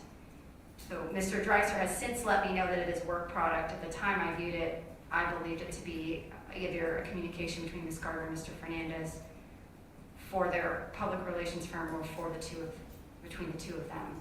And this timeline was found on the Google Drive as well? Yes, And there was no indication of attorney-client letterhead or email attachments or anything like that? I didn't physically see it. I don't know if it's actually a linear timeline or bullet points or numerical, but Ms. Butler advised me in looking at it that it was not on letterhead, there were no attorney-client or attorney names, email addresses, phone numbers. And in fact, she said the data appeared difficult to read and incomplete in some ways. And do either, well, strike that. That is all, unless you have something else you need to say. That's all the specific Yes, sir. questions I have. I tender the witness. Thank you. Cross-examination. Good afternoon, Mr. Good afternoon, Mr. Dreiser. Just start with a couple things and then back up. Ms. Stifler, the forensic investigation that you had done particular to our motion that you testified about was specific to Detective Johns' computer, is that correct? Yes. It wasn't your computer? No. Wasn't anybody else in the Jacksonville Sheriff's Office computer? No, because only Detective Johns had this evidence and was the custodian of this evidence. Right, but you would agree, just like Ms. Day testified, that if someone wanted a copy of the Google return, unredacted, Detective Johns could give it to them. He, in fact, gave it to our office. Yes, And anybody then could go on any computer and view it. yes. Just like Ms. Day has no knowledge that you actually looked at anything on NextPoint. You don't have any knowledge that no one else looked at our emails on other jump drives, right? You couldn't possibly testify to that. I know that I did not, and no one from the state attorney's office did, and my detectives and agents have advised me that they did not. And But I'm it's, trying to be respectful. anything's You don't. yes, I'm not- anything's possible. They could have sent it and looked at it on a burner laptop. I mean, not burn laptop, their home laptop. Sure, Law enforcement wanted to know what was contained in our emails. The forensic report that you had done is only to one jump drive and one computer. yes, No one in the state attorney's office computer was checked. no, And in fact, you had an unredacted copy of the Google review because there's an email from NextPoint that says that Detective Johns gave you one. Do you recall that email? I don't recall the email, but I did not have a copy of the Google return. You never had access to the Google return? When I needed to look at evidence, Detective Johns would come to my office and show it to me. And Miss, the text messages between Tenon and Mr. Fernandez, you said that there was a flurry of activity that you guys were interested in. I understand that, right? Yes, Okay. But Mr. Tenon was a tenant of Mr. Fernandez. yes, They're not complete strangers that would never have a reason to communicate absent the planning of a homicide, right? correct, which is why it was unusual they would have deleted their communications with each other. Okay, and that's just some speculation that they deleted them. Did you find any electronic or forensic footprints that Mr. Tenon had deleted his text messages on his phone? We have call detail records showing there were text and iMessages sent, and those texts and iMessages are missing from the forensic downloads of the phones. So that would indicate that data was deleted. You don't have them. I don't have the messages, yes. You don't have them from Mr. Tenon. No, but he advised of their existence. You don't have them from Mr. Fernandez. No, Okay. The only way that you've ever seen an actual text message in this case between Mr. Tenon and Mr. Fernandez is from that attachment called confidential conversation. Do you agree with that? I can't recall if we don't have any text messages between the two of them. If you're saying, and Ms. Day testified that those specific messages in the spreadsheet don't exist anywhere else, I take that as true. We have a lot of text messages from a lot of years between all these individuals. Those specific messages on the day of the homicide, the day before, and the few days after, I believe were not present on both Mr. Tenon and Mr. Fernandez's phones. Just to be clear, other text messages may exist, but as you sit here, not Ms. Day, she knows, what you know is that you have never seen them anywhere else besides that attachment. Those specific days, yes. Those specific text messages. Yes. May I approach the witness, Your Honor? Yes. Feel free to read the entire thing, but would you just, so you know what I was referencing, the second paragraph, would you just read that to the court? Did Mr. Rocky? Oh, I'm Look, sorry. I'm objecting to her reading some Okay. All right. rank hearsay. Well, do you know, have you seen it? I can't imagine the state's going to object from an email that was sent from Detective John. I know, I can answer this is fine. This is an odd Let me- issue. I'm sorry. It's hard to know Stop exactly me, where Ms. Rocky, okay? Yeah. She can answer, I don't want her reading emails in unless she wants to. She knows the answers to the question. I read it. He's seen it. Are you objecting or no? I'm objecting to the question of reading emails into the record. Yes, I'm Okay. objecting to that. Ask the question. Did you get a moment to read this? I did, thank Did it you. refresh your memory? It's not accurate. But what it says is that I'm objecting to improper impeachment. I'm not trying to impeach her. I think I'm just going to clarify that That's fine, I'll clarify. what it says. Well, is it based on the question you asked earlier? Yes, ma'am. I'm asking, I said to her, did in fact you have a copy? And she said, I didn't. This email says that she did, and I think what she's going to say is, Okay, it's just well, not accurate. Just ask the question. I had some information. I'm sorry. Did you, after reading that paragraph, did you ever have an unredacted copy of the Google return? No, I had some discovery, but the large format, large gigabyte, terabyte data was on Detective John's computers. And as you guys recall from our discovery meetings, we were unable to copy it from his laptop to external hard drives. The data just would not copy. So I had a hard drive with reports on it, but I never had a copy of unredacted Google returns or the iCloud returns in this case. And I think I'll get to it more specifically, but I just want to make sure that it sounded like at some point, maybe I just didn't understand your testimony, no one ever clicked on the attachment, and if they did, it just would have been like zeros and ones in code. That's my understanding from Ms. Butler. But when you clicked on it, when it was emailed to you and you clicked on it, it wasn't zeros or ones or code, right?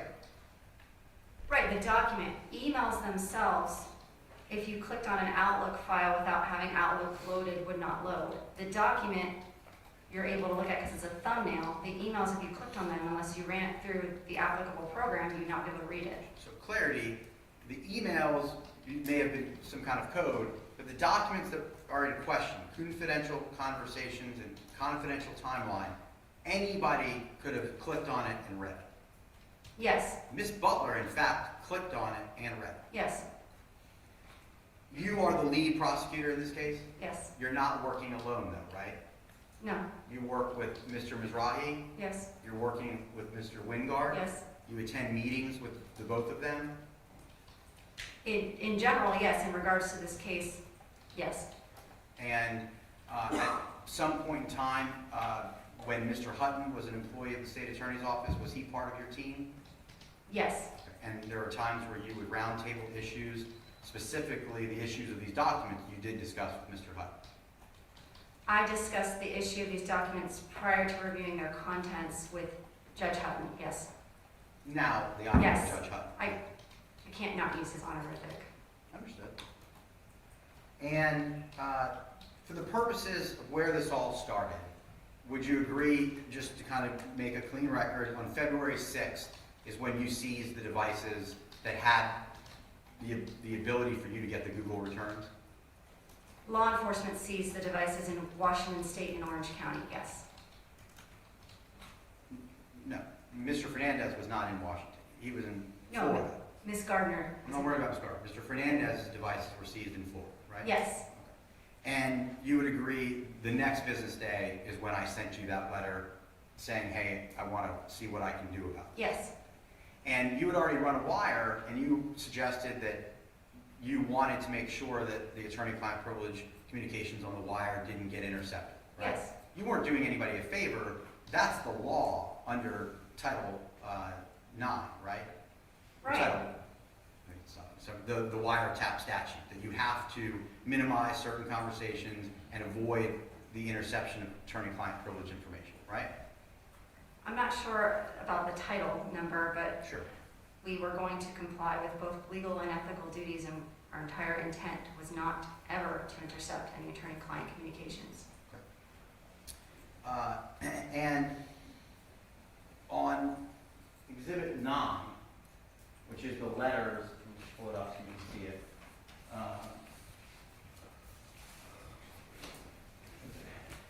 Those are letters that my office did in fact send you, Yes, and they were attached, ironically, to emails, right? yes, So if there was a Google return of that information, or some server return, it would have gone perhaps to a file, and the email would have gone somewhere else. my understanding, it probably was duplicated in multiple folders. That's not But this one's an, on letterhead, so we wouldn't have read it. it's not an uncommon form of communication, right? Emails, no, And attachments. yes, Please see attached. yes, You see that regularly in your line book. yes, And we sent this to you multiple times, once right after and before we got the order, and then again right after we got the order from Judge Carpenter. Right? yes, and I was in agreement with it. We agreed not to download any devices until we had the hearing, and I agreed not to download them even after Judge Corpola's denial, in order that Mr. Cox or yourself could file a stay or file an appeal. And we had an agreement, and Yes. that was read in court footnote 4. Yes, And Mr. Fernandez, at some point in time after we had come to this agreement, you don't disagree that we had an agreement, right? What was read in court? That was your understanding? our agreement, Our agreement? yes,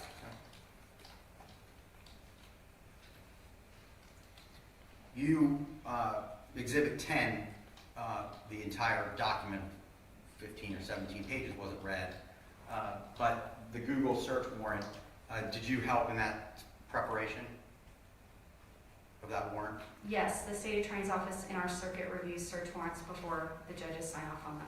Okay, so paragraph 11, you were aware that the Google return was not just seeking, it was seeking all of the things that are listed in paragraph 11. Yes, photos, documents, videos. Sure. So it's not foreign to you by any stretch of the imagination that there could be attachments to emails in the Google return. Yes, In all of the emails that we provided to the clerk and to your office that were redacted, would you agree that the emails are in fact the same emails that we provided you?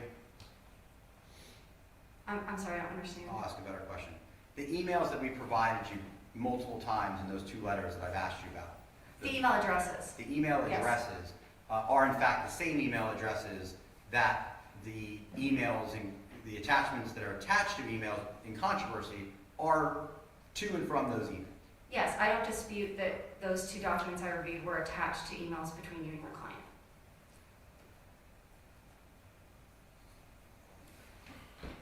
Who is Agent Nazario? Agent Nazario is a Secret Service agent. And was he assigned to be the filter or taint agent assigned to this case? Yes, Is he the only taint agent and filter agent assigned to this case? I believe so. And when did he start, when was he given his title and his duties? Sometime in February, is that your understanding? I believe so. I was not present for those meetings. I was not involved in that decision or in the procedure of the taint team itself. But that sounds about right. I think based on his deposition testimony and his reports that on February 27th, they created a procedure for the taint review, and by they I mean Secret Service and the Jacksonville Beach Police Department. No question in your mind or anybody else's mind that on June 30th, Agent Nazario was assigned as the taint agent in this case. Yes, You knew who he was. I knew of the existence of a taint agent. Again, the purpose of it was for me not to be involved. I don't know if I knew his name on that date. Okay. But you certainly knew a taint agent had Yes. been assigned. From Secret Service, yes. You had told me that a taint agent had been assigned. Yes, It's not a secret, and it was certainly No. someone that you and your entire office were aware of this procedure that was happening. correct. I'm going to show you Exhibit 12.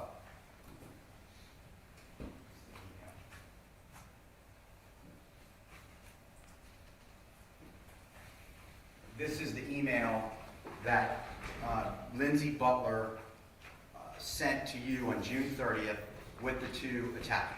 Yes, Again, had she clicked on those documents or you clicked on those documents, it's not code, it's the documents in controversy. yes, And before she sent those to you, okay, she didn't send them to you unsolicited. Do you agree with that? If you don't understand my question, I can ask it better. I think I can answer it. I told her she could send them to me after we had a couple conversations regarding that they were labeled confidential. But you didn't just open your email one day and get No. these messages. No. It was after instruction by you Yes, to Ms. Butler to send them, is that right? yes, Okay? And it was because, and you testified, there was a couple conversations about these messages, that there was some concern on Ms. Butler's part that she should send them to you because it could be confidential, right? yes. The word confidential made her nervous and she wanted to make sure that it did not have a legal meaning. Right. And the word confidential, what's your understanding of what the definition of confidential is? In this context, labeling something confidential could mean that it was privileged, or it could just mean that somebody was trying to hide something from somebody else. And you don't know, because you haven't seen the documents on June 30th, right? Well, prior to June 30th, when you're having the conversations with Ms. Butler, Right. you don't know, right? Yes, she called me on June 29th and said she had a question, she had a concern. She found documents in a folder and they were labeled confidential. And you know, because you sat in the deposition of Ms. Butler, that Ms. Butler was aware that a taint agent or a filter agent was assigned to this case when she had that concern. Yes, And fair to say, and I'll ask you a few more questions about this, that was never sent to Agent Nazareth. correct. Before, and in addition to the conversations that you and Mrs. Butler had, there was a text message, is that right? Yes, And is this the text message that you provided me, Ms. Stifler? yes, Okay. And it says, Ms.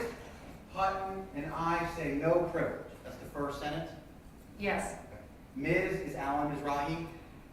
yes, Hutton is Lee Hutton, the Honorable Lee Hutton at this moment, but at the time, a chief assistant at the state attorney's office. yes, And I is you, Christina Yes. Stifler. And you say no privilege, is that right? yes, But you haven't seen the document at this point. correct, Alan Mizrahi has not seen the document at this point. correct, And Lee Hutton has not seen the document at this point. correct. You were not part of the taint team at that time, were you? No, Alan Mizrahi was not part of the taint team at that time. no, nor Judge Hutton. And you make a determination, no privilege. That's what you write, that's what it means, right? Yes, following our conversations. Read them and call me immediately. That's the Yes. next line of the text message, right? Correct, Never at any given point did you, Judge Hutton, who was not a judge at the time, for the record, this is an important point, so I'll read off of it, or Ms. Rahi, or anybody else in your office, say, the lawyers in this case have done all of these things to make sure privileged communications. Why don't we send it to Agent Nazareth? There is no conversation that happened or occurred. no, because we were making the if we sent it to Agent Nazario, it would have been deleted because he was doing content line deletion. If it was sent to Agent Nazario, it may have been deleted because if he did a cross-reference, he would have seen that it was attached to our emails. At the time, we had no way to know it was an attachment to an email. Right. And at that time, when you had no way of knowing, you, Alan Mizrahi, and Lee Hutton made a determination without the use of the taint agent in which we went to great lengths to have assigned to this case. That's correct, right? Correct, because at the time, there was no indication it was an attorney-client communication. And there's no doubt that on that day, she sent them to you because we have the email that I just showed you that it was sent to you. Yes, she sent them to me after I sent her this text message. And you saw the text messages on that day, they weren't in code, you've seen them and you intend on using them as evidence in this case. Yes, And the timeline, you said you laid eyeballs on it in your testimony, but then you said you never saw it. I did not view it. I don't know if it's an actual timeline or a list. So you're the lead prosecutor of a sensational murder case. I don't know if I'd use the word sensational. You certainly know that the media is following this case, right? I do, yes, they're It's here right now. considered a high-profile murder case, and that you are the lead prosecutor. You get a confidential timeline that just may very well be a diary of Mr. Fernandez, every movement, and this timeline does include the day of the homicide. You know that, right? I don't know that. You don't know that? So you, as the lead prosecutor in this homicide case that's been going on and included wiretaps and included federal agents and Secret Service agents and all the people at the Jackson Beach Police Department, all the people at the State Attorney's Office and the FBI and all the people that came, you didn't read the timeline that was considered confidential? You just, No. you just said no need to read it. Correct. You had no reason to believe it was privileged. Why wouldn't you read it? You're a brilliant prosecutor, and you are dutiful and do your job. I agree with that. You would agree with that, right? Yes, You thank just chose not to read a confidential timeline that was sent to you by the lead agent at the ATF in this case? Yes, because what she advised me it contained was not germane to the investigation or useful. As the lead prosecutor, you just took the witness's word for it. You didn't want to even peruse it and make a determination for yourself to see if perhaps you could make use of it as a lawyer and prosecutor versus a law enforcement witness? No, because the content material had nothing to do with the homicide. Well, how do And you the know point that? of having an analyst is to assist me in parsing through digital evidence. We have so much. Why open the text message document? Because those were, in my opinion, relevant to the homicide. You can't make an opinion about something you don't read yourself, right? She was advising me as to the contents. You did, in fact, have a conversation with me on the 27th. Yes. And I documented that in a letter and I sent that to you, correct? Yes. And you told me enough in that conversation that it concerned me, right? Your letter, yes, you expressed concern. Okay. And I was able to know from a very brief conversation outside this courtroom that potentially what I knew was contained in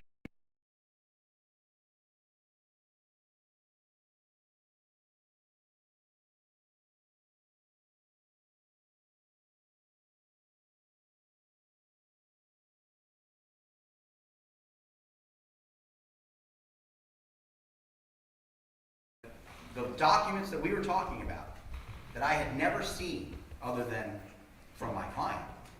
Blindly, I was able to correctly identify the two documents in controversy in that letter, right? Yes. And you did respond. Yes. I want to break this. Can you see that response? Yes. You say thanks, and I assume thanks is a way of saying I received your letter. Yes. We had a tape agent remove all attorney communications for both defendants and firms. Yes. When you sent this letter, this email to me in Shannon Day, our office, on September 28th, the day after I sent that letter, in June, a taint agent hadn't removed anything at that point, correct? Correct. In June, a taint agent hadn't even received the Google return, correct? Yes, I know that now. The discovery that we discussed was not attached to an email, right? Now that's what you believe at the time that you sent me this. Yes. But you now know, because you've seen it and it's in evidence, it was in fact attached to an email, correct?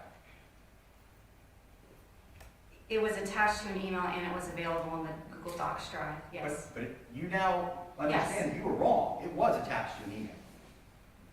Not the way we received it, is the way I meant it here, but now I know that you had your client email to you. And you know that had Agent Nazario been able to do his job, he would have removed the attachment. You were sitting in the depot when he said that. He said that, yes. And then you said, did not show any attorney names or emails. Correct. But again, you can't know that because 3 days after you got the return, your analyst just started looking at everything. And you didn't give Agent Nazario an opportunity to tell you whether names or emails or lawyers were attached to those communications. Fair to say, right? Ms. Butler told me there were no names, emails, or phone numbers attached to that document, and when I received it, there were not. Right. Because Agent Butler had started looking at it before Agent Nazario, the taint agent, ever was given the document to make that determination, correct? Based on her testimony, she began reviewing it in June and specifically did not review the folders that would have contained attorney-client communications. Because she's looking at it in a vacuum. Agent Nazario is looking at it in a cross-reference, looking at it to cross-reference, different than Agent Butler, right? Perhaps, yes. But Agent Butler can't do that until Agent Nazario does his job, right? I don't know about that, no. Well, of course, you sit here today and you say, I didn't know it was attached to an email. I didn't know it was attached to a lawyer's address, Correct. because you never gave Agent Nazario a chance to do his job, right? No, that's not true. It's not true because you just looked at it in a vacuum, right? I looked at it in the context of where we found it on a return from a search warrant.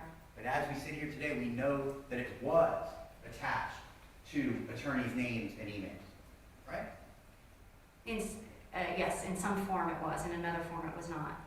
And it did not contain attorney-client discussions. Again, Correct. the judge is now in possession of the discussions about those text message. So, Mr. Mizrahi asked you on direct, did it have any, color, or did it have any context about them? That just wasn't contained within that one document. But you have no idea what was contained in the emails, correct?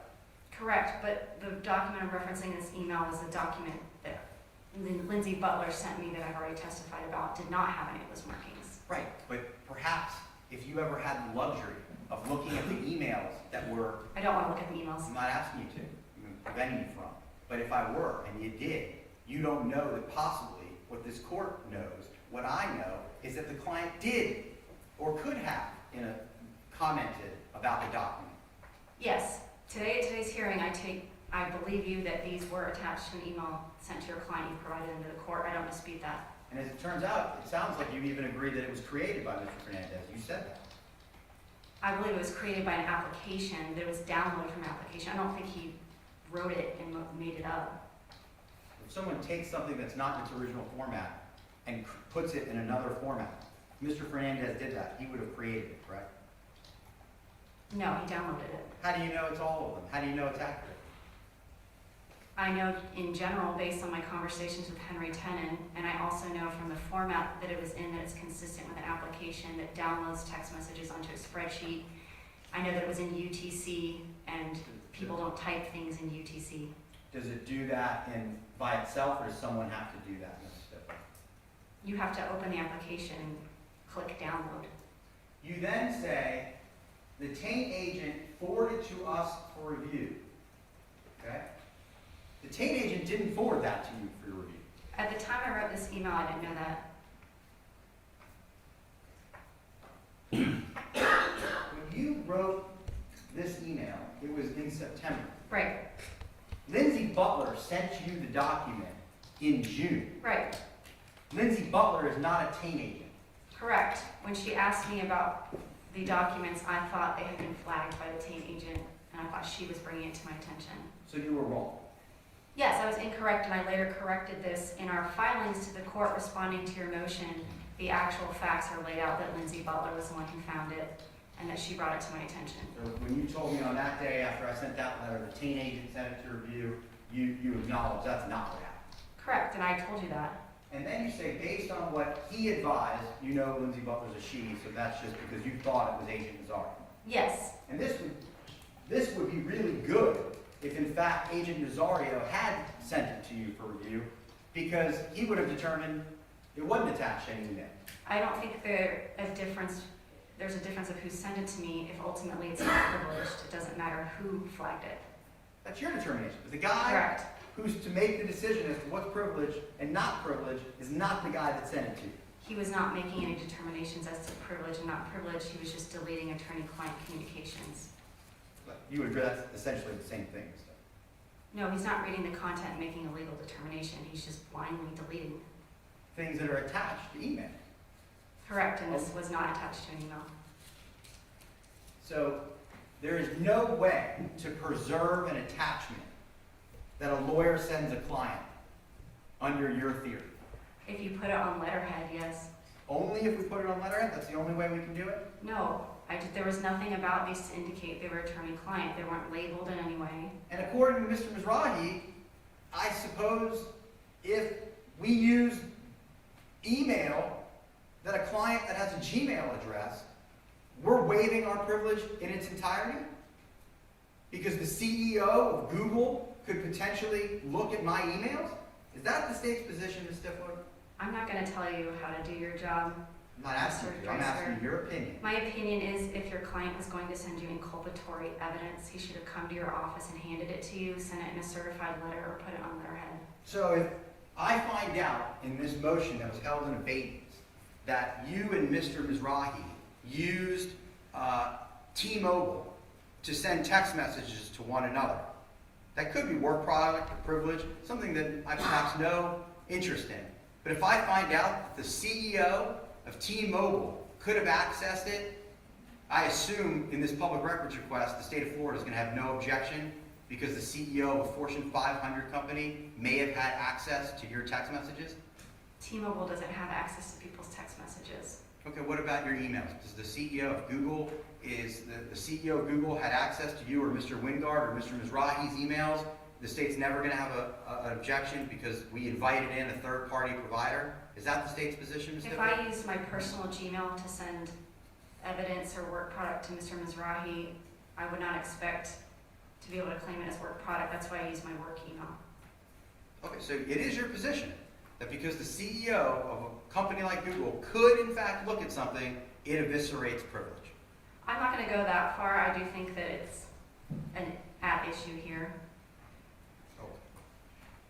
We're serving search warrants on Google, a third party. We're not serving search warrants on your emails personally.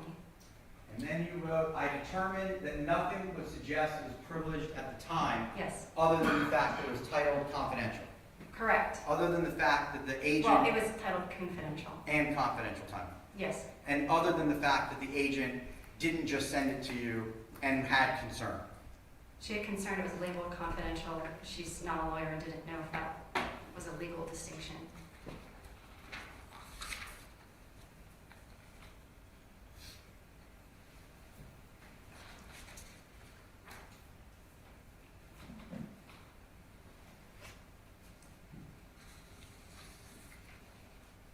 When I sent you the courtesy email with the draft motion before it was filed, you shut down Next Point that same night? Yes, as you requested. Did you just take my word for it? Yes, No one checked to see if our emails were actually on there? no, because we were trying to avoid reading the emails, so I didn't want to send someone to Next Point to open your emails. And that's... You sent screenshots as well, and they look to be, So you don't doubt that all of our emails were uploaded to Next? I'm not disputing that, no. I haven't clicked on them to open them to see if they are there, but you said so, and I take you at your word. May I have one more? Yes.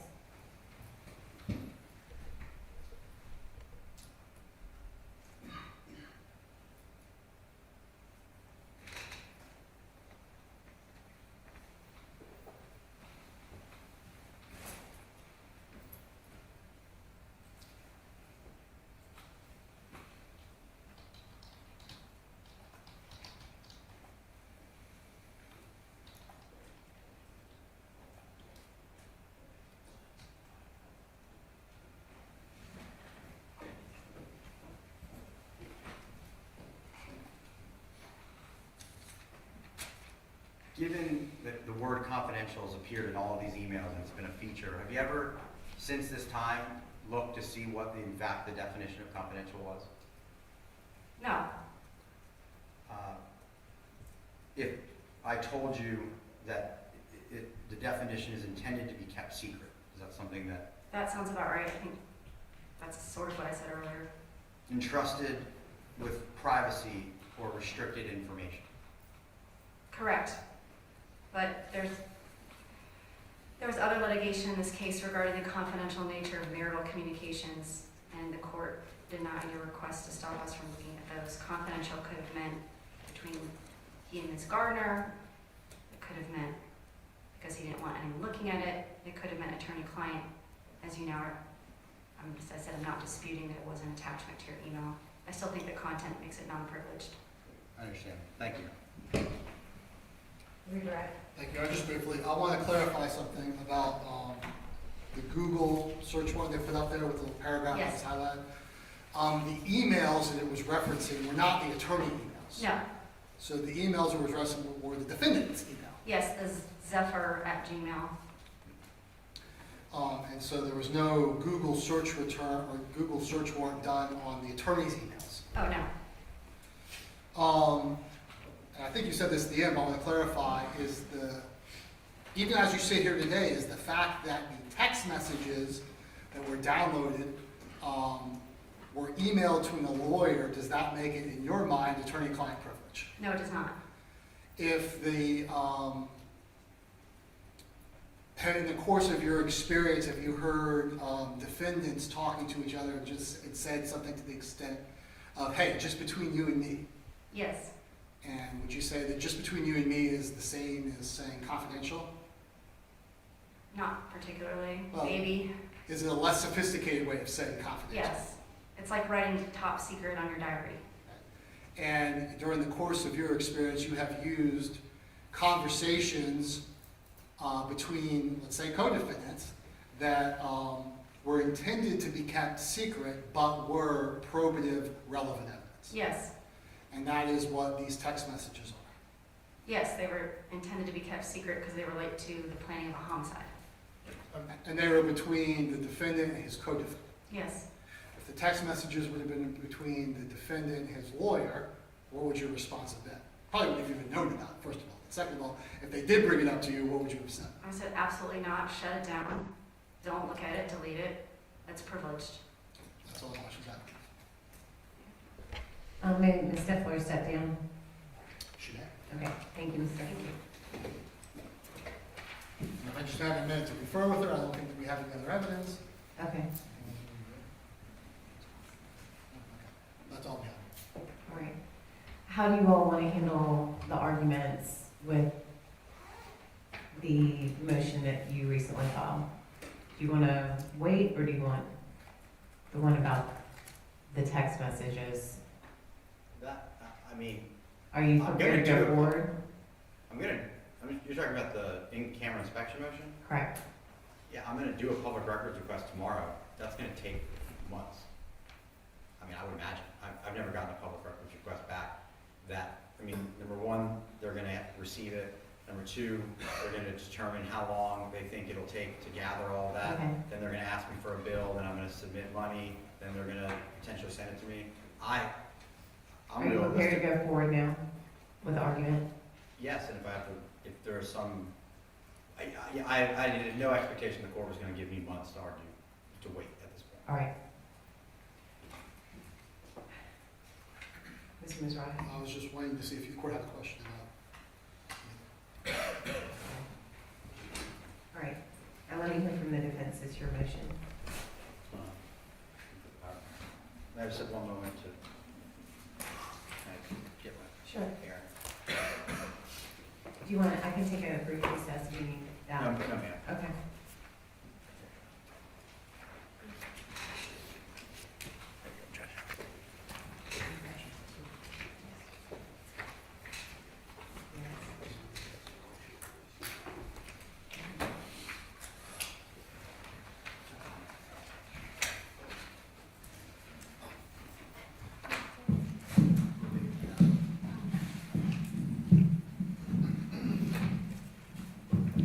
Where would you like me?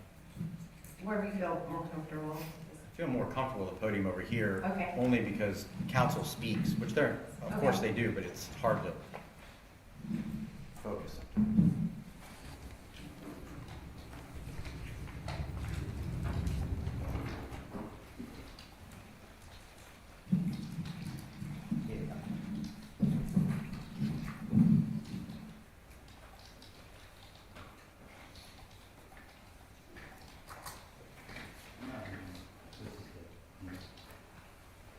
This is the argument on the main motion, this wall.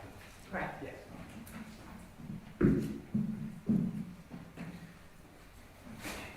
Your Honor, what we demonstrated today is prior to our client ever being arrested, I would say is a scenario in I'm unaware of this ever even being done. I wasn't so certain that when we brought it to the state's attention, that Mr. Cox and I were even going to be able to get a hearing. So there's no case number, there's no court assigned, there's no judge, and with knowing that was a distinct possibility, we drafted a motion for protective order, and with no case number, and we sent it to the courts and said, can we get a hearing? And the courts obliged and gave us a hearing.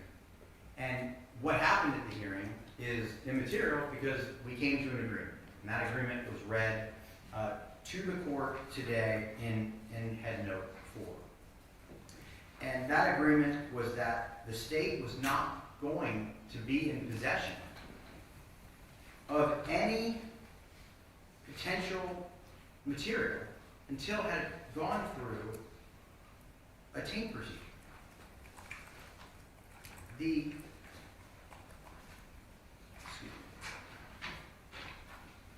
state has agreed that any communications protected by the attorney-client privilege will be removed from the devices by a non-state third party, that's the taint agent or filter agent, prior to downloading. Well, we know from the evidence today that as soon as the Google return came back, 3 days later, chomping at the bits, the analyst in this case downloaded it, had it in her possession, and started going through it. Agent Nazario never had an opportunity to do his job. The agreement on whatever day Ms. Butler received the Google return, which had to be sometime before June 30th, the day we have the email proof that was sent to the state, and 3 days prior is the proof that the Google return is signed by Detective Johns, the actual inventory return of what they got. So we're talking a matter, and this is all in evidence, of a few days. Lindsay Butler knows that a taint agent has been assigned to the case. Detective Johns knows that a taint agent has been assigned to the case, and everybody at the state attorney's office knows that a taint agent has been assigned to the case with the purpose of removing attorney-client privilege. And there is no way in good faith the state attorney's office can stand up here today and say, it's just emails. It's just the content of what's inside the box. When even Ms. Stifler testified it's routine. Ironically, before this ever became an issue, almost every time I corresponded with the state attorney's office, I attached an email, a letter. This is the way we communicate. When I send the court documents, I send exhibits as attachments, I send motions as attachments, I send orders, proposed orders, maps, pictures. It's an unlimited imagination of what could be attached to an email. When I gave those letters that were sent 2 times to the state attorney's office with all of our email addresses, it would be one thing if I sent something from my personal email to the client and it didn't get intercepted, and then I stood up here whining about how it was inadvertently intercepted. It was Jesse Dreiser at Testoni Law, Shannon Day at Testoni Law, Frank Testoni at Testoni Law. The very nature of what Agent Nazario was going to do was made very clear by the emails, and it was made very clear by his understanding what his prerogative was, which is to cross-reference and remove privileged communications. And we'll get in, I'll get to what I'm sure the court wants to know from me is why are the text messages privileged? The timeline, that there is nothing more privileged than a lawyer and their client coming together after representation has been solidified and the lawyer learning about what's going on prior to what the state alleges is his involvement in a homicide during the course of the day of when this homicide occurred, after this homicide occurred. This is privilege. And I find it suspect at best that the state attorney takes a stand today and says, I'm the lead investigator, lead prosecutor, heading up all of the lead investigators, from the FBI to the ATF to the Secret Service to St. John, Duval County Sheriff's Office and St. Jack's Beach Sheriff's Office and all the other cooperating law enforcement. She obviously, Ms. Stifler, doesn't believe that that document is privileged, the timeline. But she just didn't look at it. It's emailed to her. Look at it, call me immediately. I just took her word for it. I just think there's probably nothing relevant in there. Because they have to. You have to say that at this point. Because if you don't, they're in possession of our attorney-client timeline that we put together with the assistance of our client before, during, and after this this homicide. Okay? The state attorney's office, in terms of the communication and the text message, Ms. Day told the court, and the court knows, and I will tell the court, that if they download Henry Tennant's phone and they find text messages between Mr. Fernandez and Mr. Tennant, it's not privileged. Okay? I'm well aware that just because a lawyer gets his hands on something doesn't make it privileged.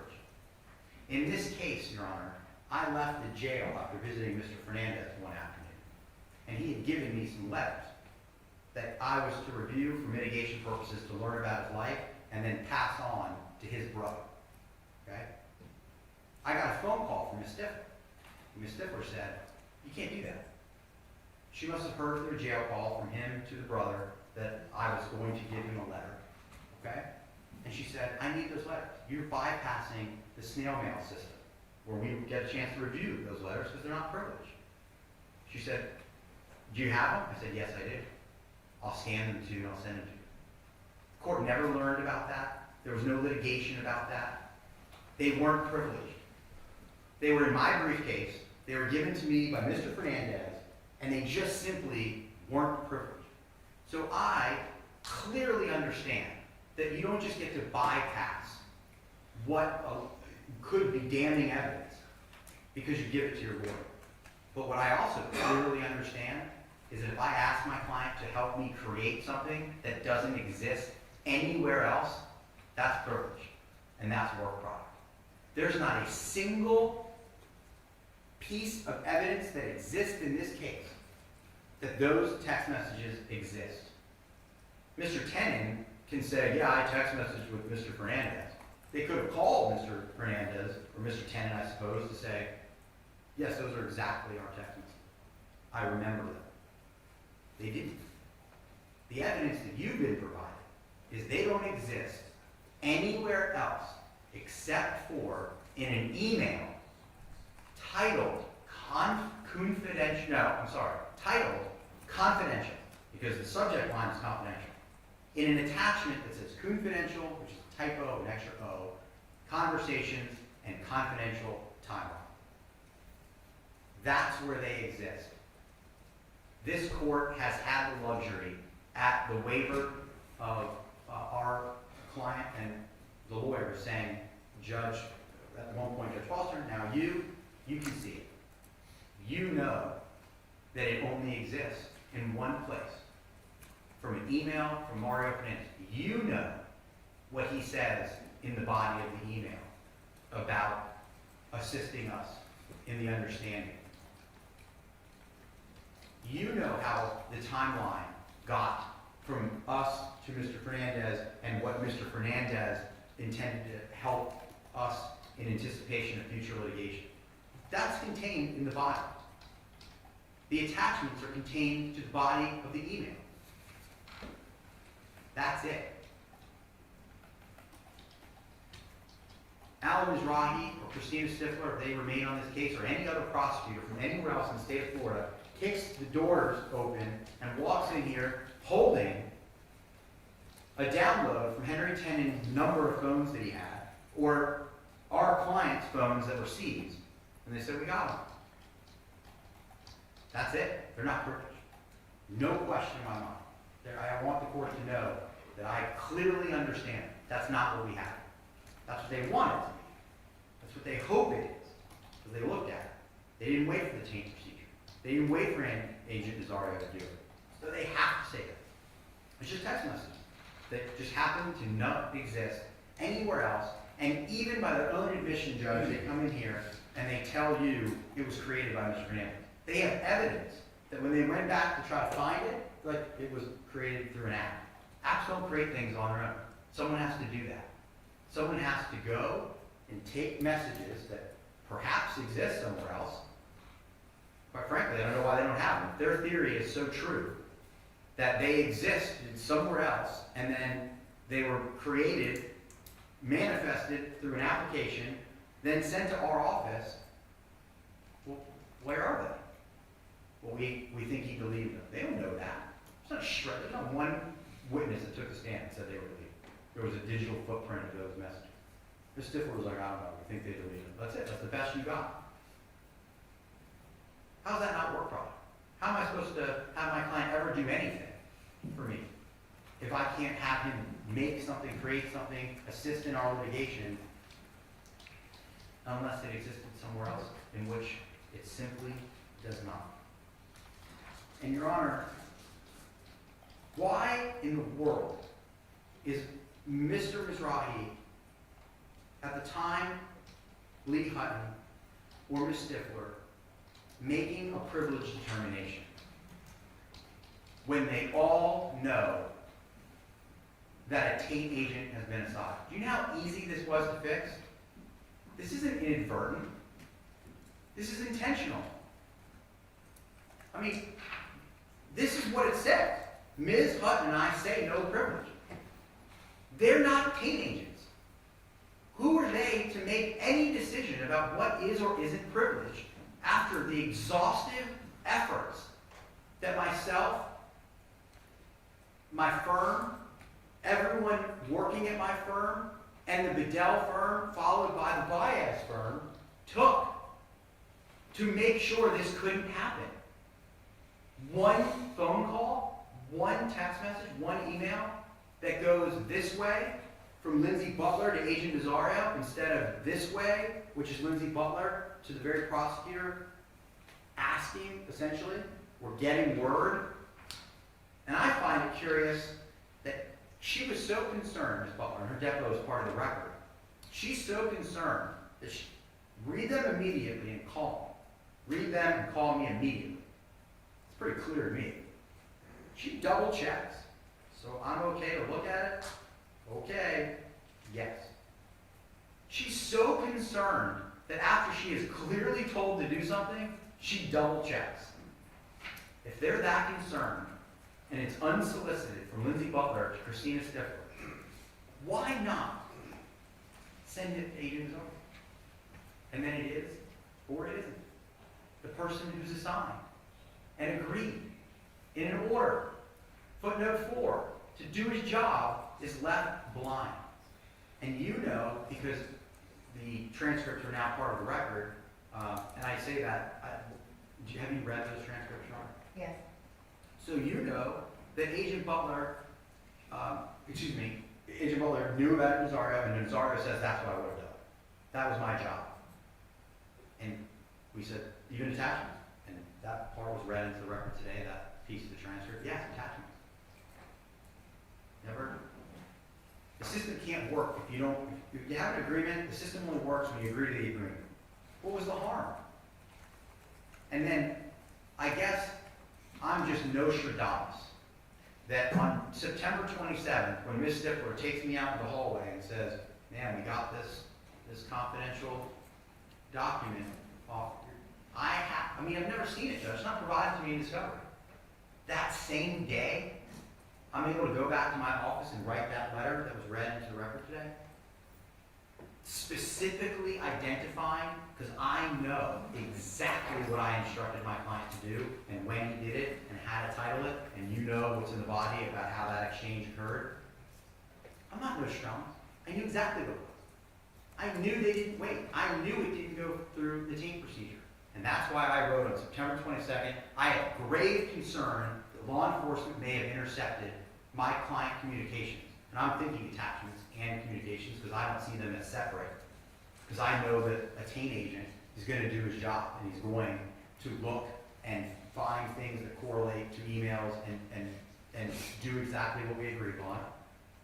I assume he's done his job up September 27th, and they still got it. But what I didn't know, and I would have never known, just so the court is very clear about this point, but for this inadvertent uploading to Next Point, I would have never known about this text message or the email from Lindsay Butler to the state on June 30th. That only came out in discovery after we filed our motion. So not only on September 27th, when I wrote that letter outlining and detailing what had happened outside this courtroom, that's in the complete dark of knowing that that's exactly what happened. That Lindsay Butler, law enforcement, intercepted the communication and put it right in the hands of the very people we did everything in our power to prevent from happening. I'm sorry, if there's something more that the defense lawyers can do to prevent this from happening, I'd love to see it.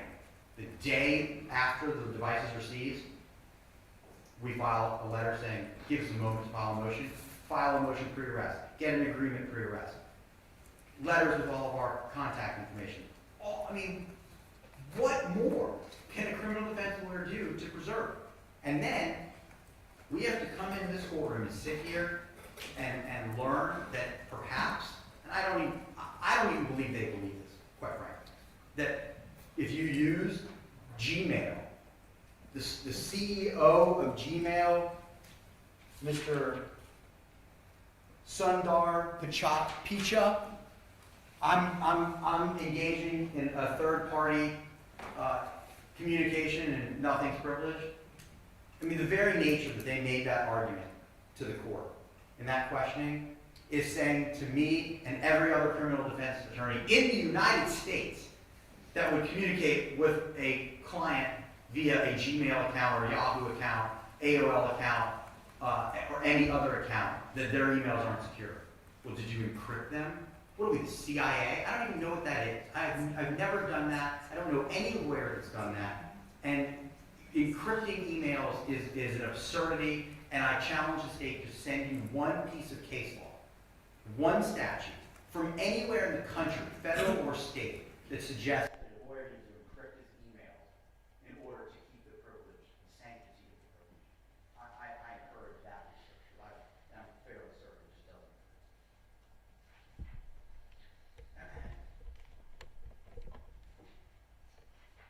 The inadvertent upload, they're right. We have no evidence that anybody from the state or law enforcement looked at our emails. But there is no question they had access. It's undisputed that Lindsay Butler, in the email, you read it, in the deposition, you read it. I said, my understanding, ma'am, is that you were walled off. She's like, I wasn't walled off. She's like, I wouldn't use that word. And I'm paraphrasing the depo, and I'll rely on what the depo actually says. But to that effect, that's how I learned. And I said, what do you mean you were walled off? Well, I had access to it, I just didn't look. Can I ask you a question? What's the prejudice then if they didn't access it? I can't prove that they looked at it. I don't know how anyone would ever prove it. There's jump drives going all around. Anyone needed one, you get one, and they showed you one document that they put in evidence that said a forensic interview with one jump drive on one computer was that they didn't look at it. They said no one in the state attorney's office. No. Only one person from the state attorney's office testified. You didn't get affidavits from everybody in the state attorney's office and affidavits from everybody in law enforcement. They just said they didn't look at it, and they take things at my word. I'll take their word for it that they didn't access it, but they did access the document, and that is key prejudice. I know they accessed the document. I know that they read my timeline. Whether the state says they did or they didn't, Lindsay Butler did, because she told Ms. Stifler what was in it. That's the bare minimum of the evidence. They intend on using our communications, the text message. They're unwavering in that regard. And how am I supposed to know whether they're going to use the timeline against my client? There's no way. They've read it. How am I supposed to know whether they're going to incorporate that into questions or strategy? They have it. It's in their possession. They've read it. So what's the prejudice? That's the prejudice. No, I mean with the Emails, I cannot specifically point to a piece of prejudice because I specifically cannot prove that somebody read something. All I can say is they all had access. okay. With the exception, and I'm glad I wrote down my notes,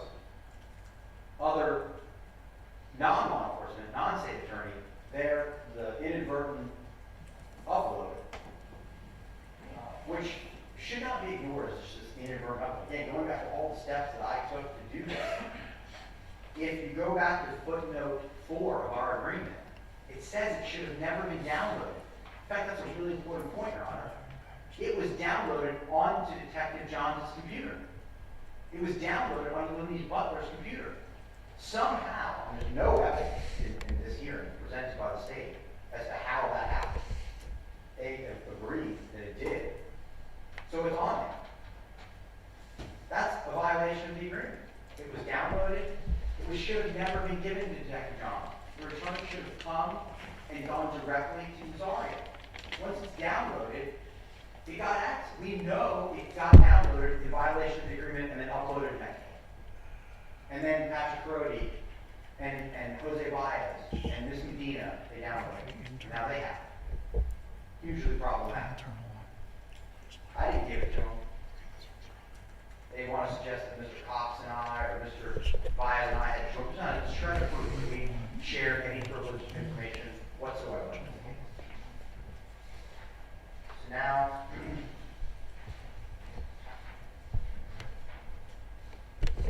Before, can I ask you another question? What do you see the interaction between the agreement that you have with the state of Florida and that breach of agreement that you did on into the court and just the overarching case law that I would have to decide this case? You're arguing breach of agreement, but the agreement in some ways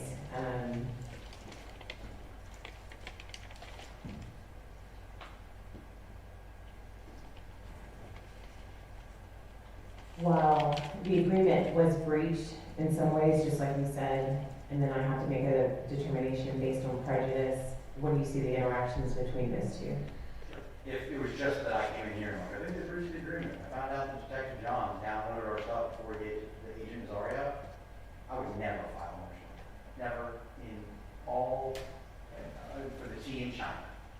It's that the agreement was breached and they, the state attorney, got my communication, my attachment. That's, it's not in a vacuum of the breach, or the breach would never be sufficient to remove a prosecutor, let alone the entire office. It's that they breached the agreement, and when they breached it in the worst way. They breached it by getting our confidential timeline and our client's work product that are clearly attached to our communication that the board is in possession of. So, to answer your question specifically, it's not just the breach. The breach is one parcel of my argument, but we know they have the two attachments. We know they had access. It's breach and distribution. It's breach and possession. That's the crux of the prejudice. And if you go to where the case law starts.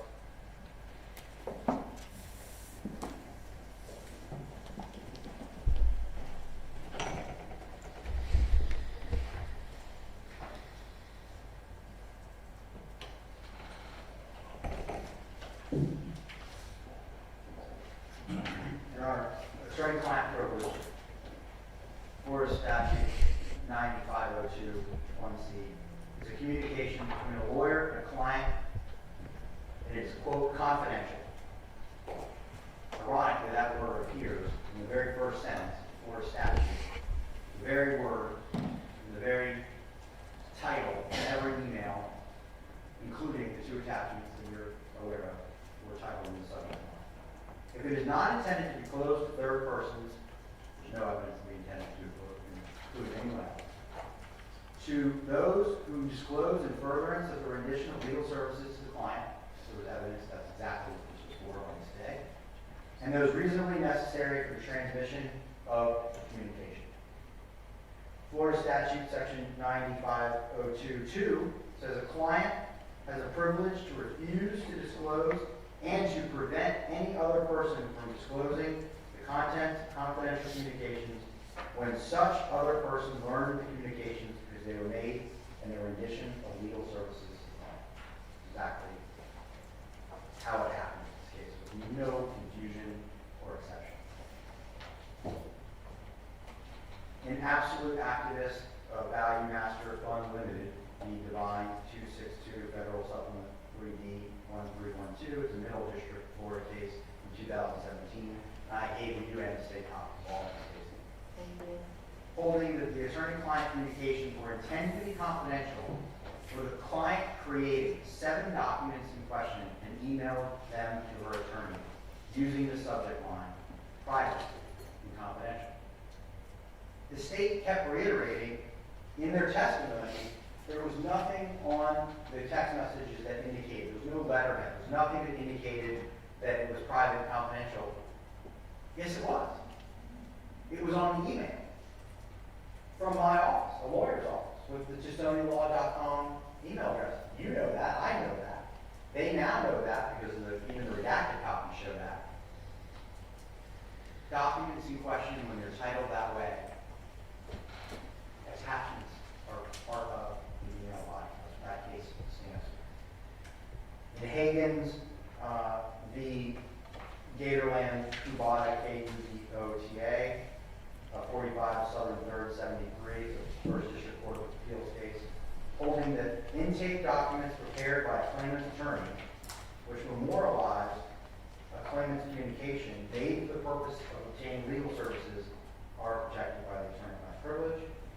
And the Ford Paul Edwards 997 Southern 2nd 1140 case says that holding that the work product privilege protects, quote, materials prepared in anticipation of litigation by or for a party or its representative, and that the privilege extends to an attorney's selection of the facts and information that the attorney considers important in the case. Ms. Day told the court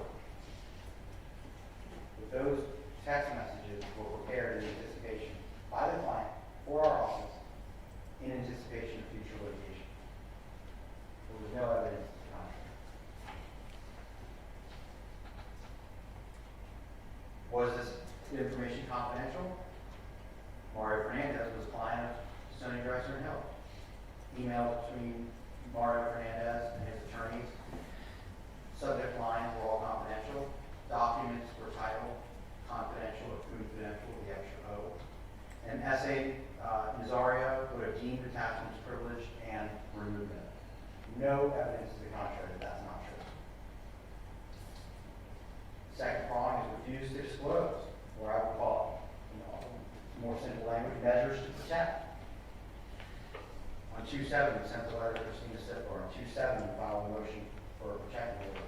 On 2/8, we sent another letter to Ms. Stifler. On 2/17, we filed a hearing on motion for protection for order. On 9/27, I sent a letter to Ms. Stifler telling her my greatest concern. On 11/15, I filed a motion to qualify and request the shutdown of Next Point platform. In Florida, courts have consistently held a prosecutor must be disqualified from prosecuting a defendant when the prosecutor has obtained the defendant's privileged attorney-client communications, they have, and expresses their intent to use such information against the defendant at trial. We've established both of those prongs, and that's Reeves v. State 574 Southern 2nd 105. It's not that complicated. And before I go to disqualifying of the prosecuting attorney in the office, would you skip 2 slides ahead, please, Mr. Hill?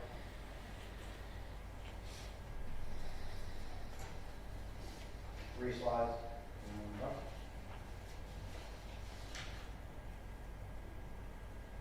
Where it starts with disqualification of the state attorney. It's a single case law line. Your Honor, disqualification is a prophylactic remedy for likely future prejudice. It's not a punishment rather of past wrongdoing. We're not trying to punish the state court. This is the very beginning of this case. Not a single deposition has been taken. There's absolutely, the state of Florida intends to kill Mr. Fernandez. They made that real clear when they came in here and announced their intent to seek death. If you disqualify Ms. Stifler, or Ms. Stifler and Ms. Rocky, and Mr. Wingard of the inner circle, whatever this court chooses to do, whoever takes the case over, I expect that they're going to try to kill Mr. Fernandez. This doesn't get him anything other than the idea that he's not prejudiced and that he gets a fair trial from prosecutors who didn't inadvertently or intentionally view attorney-client information. Doesn't punish him. Another prosecutor's going to come in here, and they're going to be very good, and they're going to put on, I'm sure, all of the same witnesses and use all the same law enforcement divisions and agencies to put together a case to try to kill Mr. Fernandez. All this is really done over the last December to today's date is it's been an unbelievable delay and an unbelievable expense of billable hours to Mr. Fernandez on an issue that we did not want. We tried to prevent, and it doesn't get us anywhere. Nowhere in my motion do I ask for this case to be dismissed. I just asked for a fresh start where the prosecutor hadn't looked at my documents. It's a prophylactic measure, not to punish past wrongdoing, protect future prejudice.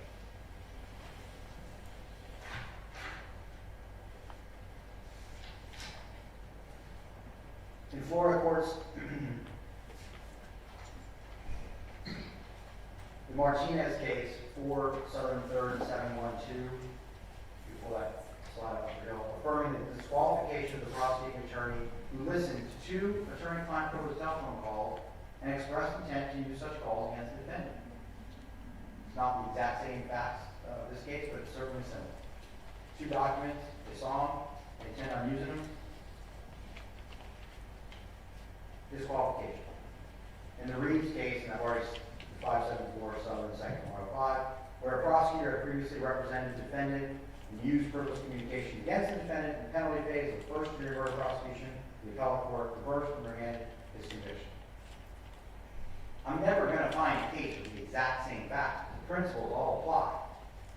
You get something that's privileged, you use it against the client, or you announce that you intend to, we're all coming back on a first-degree death penalty. Can I ask you in the Martinez case, so with the jail calls, the court held an evidentiary hearing and you asked for the entire Fourth Circuit to be disqualified. I get to that analysis later. You do? Okay, well, I'll wait. Thanks.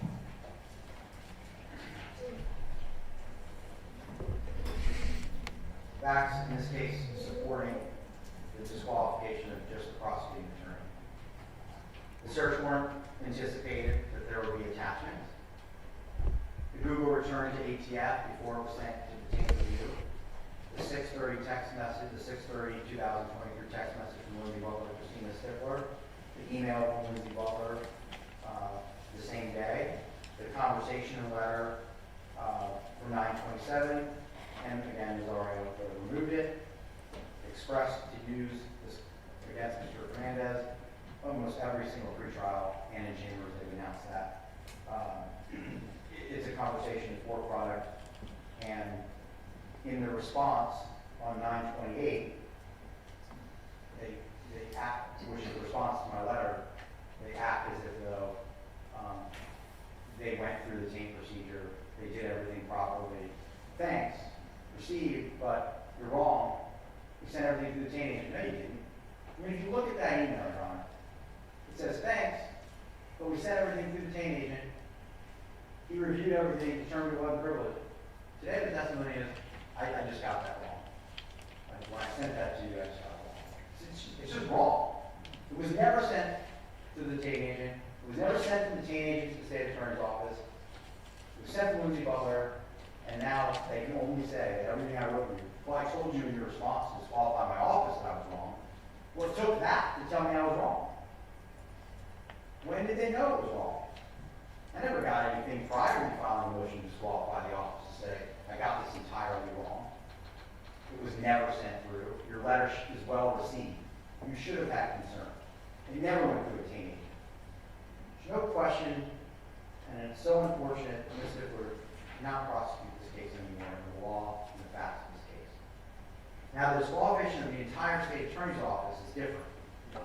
Where the disqualifying attorney either, and it's either, provides prejudicial information relating to the pending criminal charge, or personally assists in any capacity in the prosecution of the charge, disqualification of the entire state attorney's office is appropriate. Castro, 977, 597, Southern Second, 259, and 261. So that's an or. Well, did Ms. Stifler provide prejudicial information relating to the pending criminal charge? Yes, Lindsay Butler provided to Ms. Stifler. Ms. Stifler intends on using it. And she has personally assisted in many capacities, let alone any capacity, the prosecution of this charge. Under either prong, the entire office would be disqualified. And in this particular case, I don't have to guess whether Ms.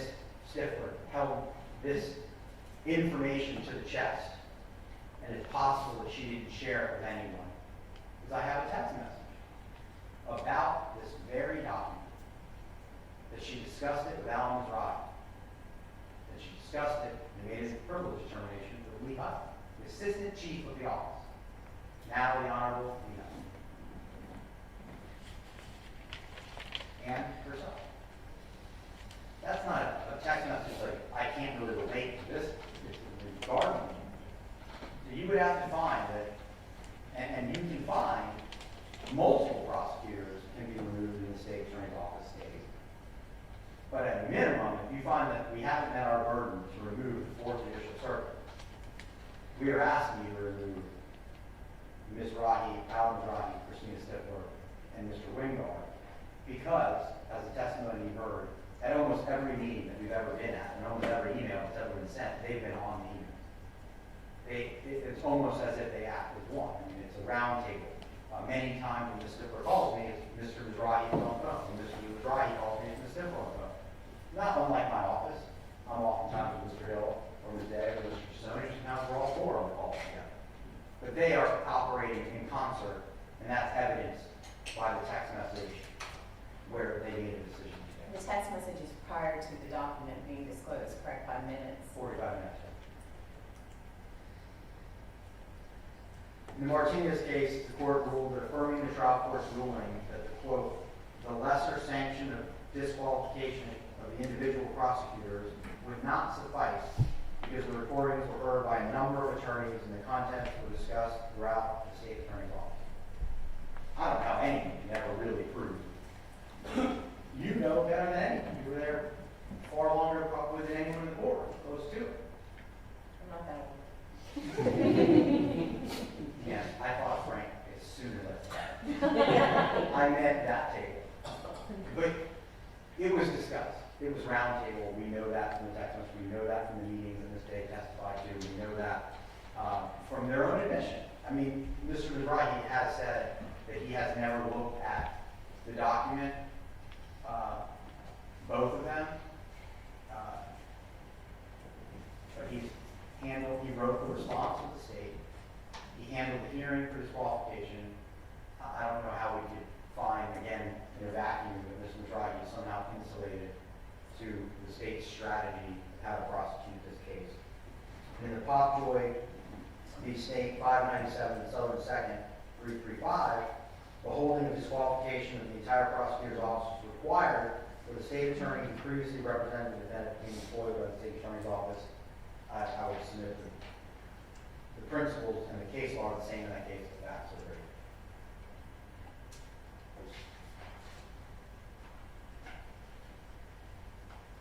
We did enter evidence that 25 people or more had access to Next Point and all of our emails.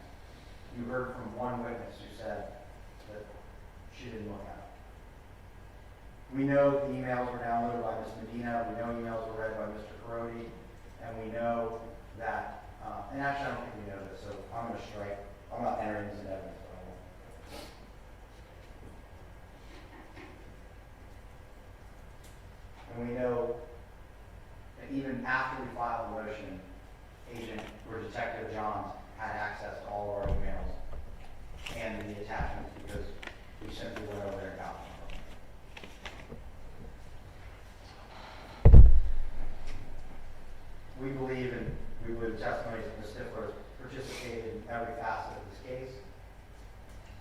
Wright substantially participated, and then he wrote the state's response. He's actively participated and attended the majority of pre-trial hearings since the filing of the motion, and or attended the majority, he was included in his 20 emails regarding discovery. He attended several meetings between the state and defense counsel, and he participated via that text message in the very nature of the determination of this privileged document. And Mr. Wingard, again, has been included in over 20 emails. He's been at many of the meetings, and he was a point of contact with our office for coordinating the transfer of discovery through next point. Ed Wingard? Yes. And that would conclude our argument, and we would ask that you grant our motion to disqualify the Fourth Judicial Circuit. And if the court's not inclined to believe that we met that burden, we would ask you at a bare minimum to believe that, find that there could be lawyers within the office that have not participated, and there's no evidence that were in that inner circle, and move as a prophylactic measure and not a punishment, Ms. Stifler, Mr. Bridegan, and Mr. Wingard. Thank you, Your Honor. Thank you.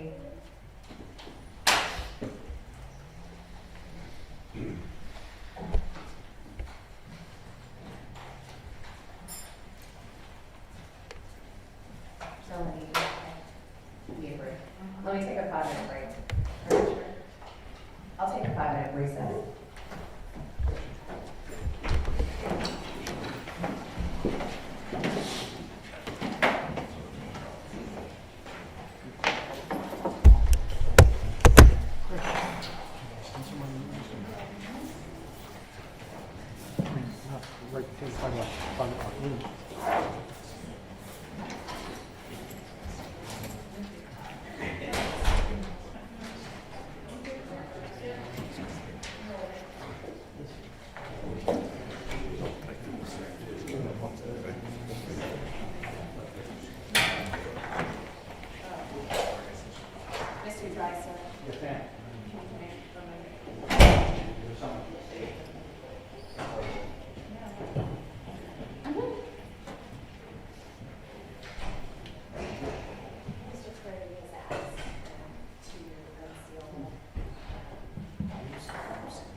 I'm still going. Do you want to call someone else?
if you all are ready to start and conclude the hearing.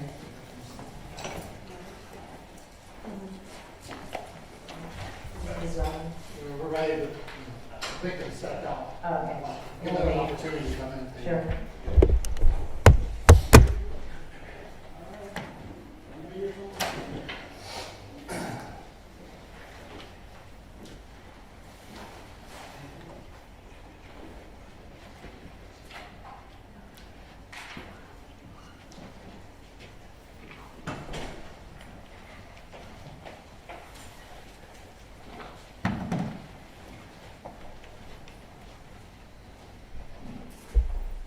Hey, please go. Yes.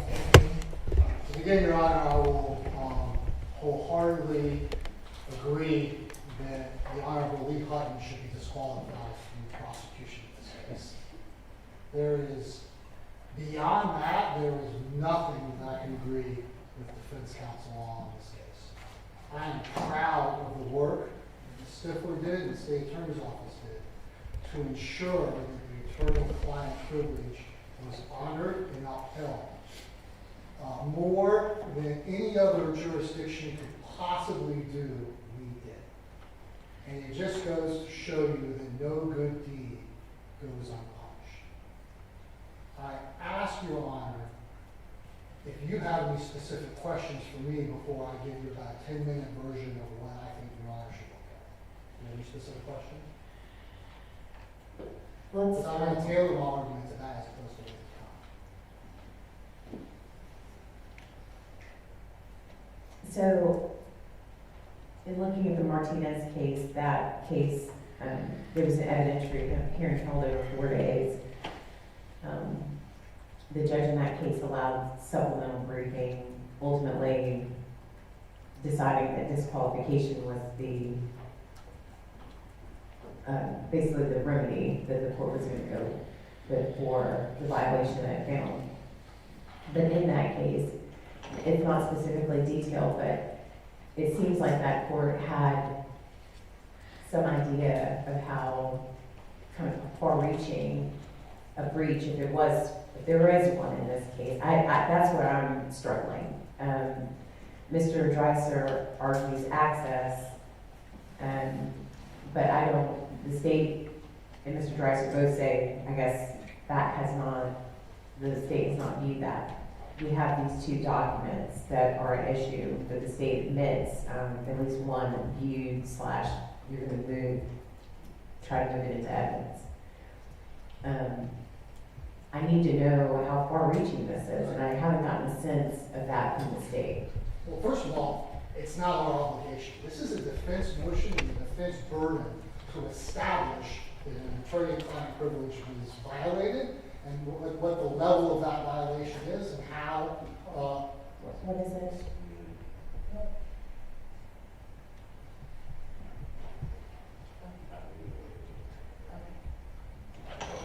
All right, sorry. This is their burden. We don't have to establish that no one saw it or didn't see it. This is their burden, and they presented what they presented because that's all they would be able to show. The concept of us calling every single assistant state attorney into this courtroom to say, I didn't see it, I didn't see it, I didn't see it, is ludicrous. It's ludicrous. They have the burden of establishing what, one, that this was privileged, and two, that there was some piercing beyond the one person that saw it. This is their job. In Martinez, it's very important that the court actually reads these cases. Yeah, you read them. But the little snippets that you see are not the holdings. Martinez's holding was all about whether or not this was an extraordinary writ and whether or not Martinez court had jurisdiction to go back and look at what the state court did. That's why it wasn't analyzed in the motive. This wasn't about attorney-client privilege. The holding of Martinez is that we do not have jurisdiction to determine whether or not the court was wrong. Oh, and by the way, in looking at that, it looks like the court wasn't wrong. That's the holding of Martinez, where a prosecutor intentionally knew a conversation was going on between a client and his lawyer and listened to it. And And that's what they're talking about, Mark. It's just so far removed from what we have here that it's shocking. No good deed goes unpunished in this particular case. They have conceded that the emails were never looked. Should the emails have been in that folder and uploaded to a brand new Nextel Discovery cloud? No, of course not. That should not have happened. But we're dealing with, and I don't know if the court gets this, terabytes and terabytes of information. It is so voluminous, and we're trying to help the defense and being able to sift through this vast evidence so they can always have access to it. This isn't turning over a notebook or a pile of papers. It's just turning over stuff that crashes computers. And so the whole concept of this Nextel is a unique thing that our office had never done to try to give the defense access easily, quickly, and because of the voluminous nature and because we uploaded it, without labeling what it was, because by the way, we had to keep everything, despite what the defense argues, because that would then disturb what we downloaded. If you delete things and then they disappear, then it disturbs what was originally taken off of the cloud and off of the devices. So you have to keep them, but of course we shouldn't have had access to them. They shouldn't have been uploaded to the next one. We can see that point, but there is no prejudice whatsoever, because nobody read them. Now, the court's read the emails, and if the emails have, that's why we wanted the court to read the emails, because the emails may not even be prejudicial, even if they were read. But we don't know that because we have never, ever read them. The violation of the agreement and the challenge for Mr. Dreiser go hand in hand. Mr. Dreiser challenged the state to say about, I can't even remember the entirety of the argument, but something to the effect that it was ludicrous to believe that Google is able to pierce the attorney-client privilege.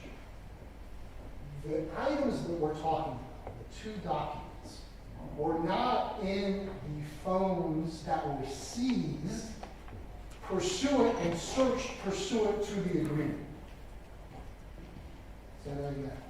The agreement was with regard to the client's phone, which has a much greater expectation of privacy, which has a much greater expectation that he may be using that to communicate with his lawyer.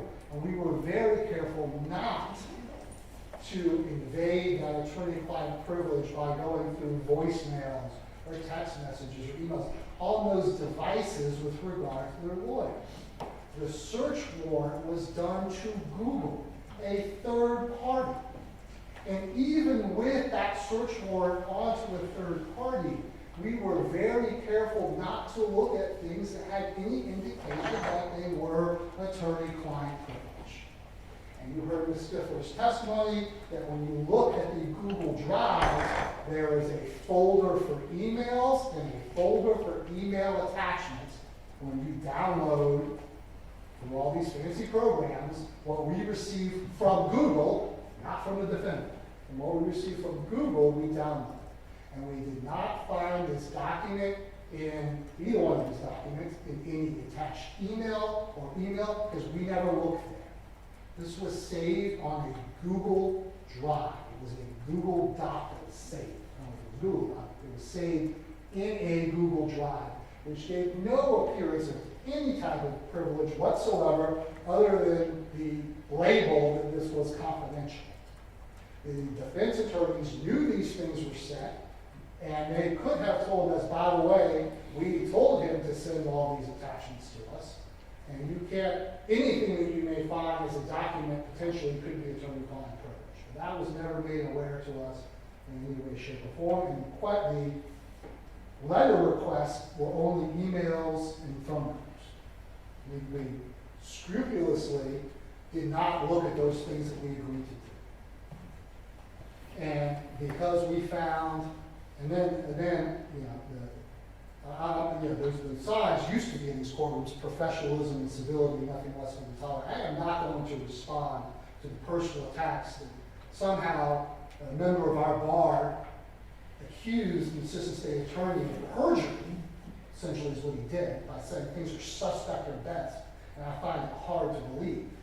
And I will respond to his argument, whereby he made the argument to this court as an officer of the court and said that text messages with you've seen them, I haven't, but you have, with UTC times and conversations that are very, very clearly the downloaded conversation between this defendant and his co-defendant, that those are somehow attorney-client work product because they don't exist anywhere else. They don't exist anywhere else because the defendant tampered with evidence and deleted those. And I'm not going to make the accusation that the defense attorneys told him to do that in an email to him to claim privilege.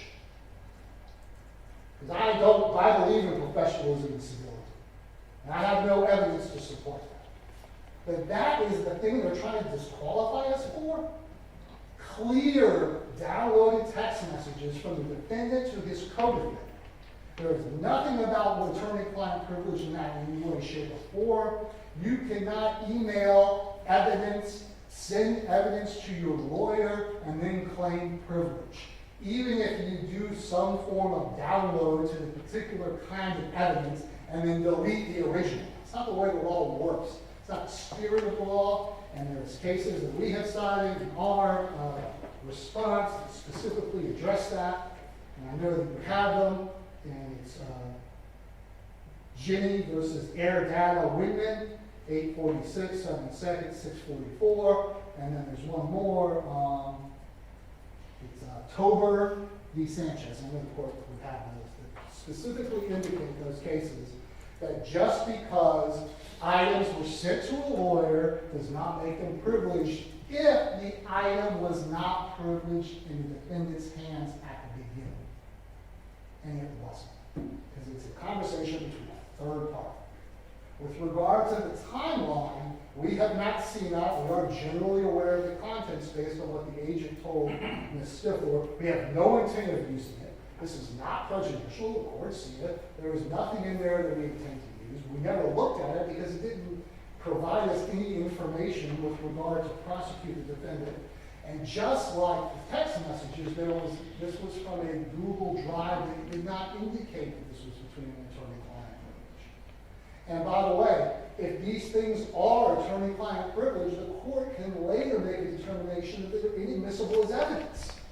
The court may rule later that we can't use the text messages.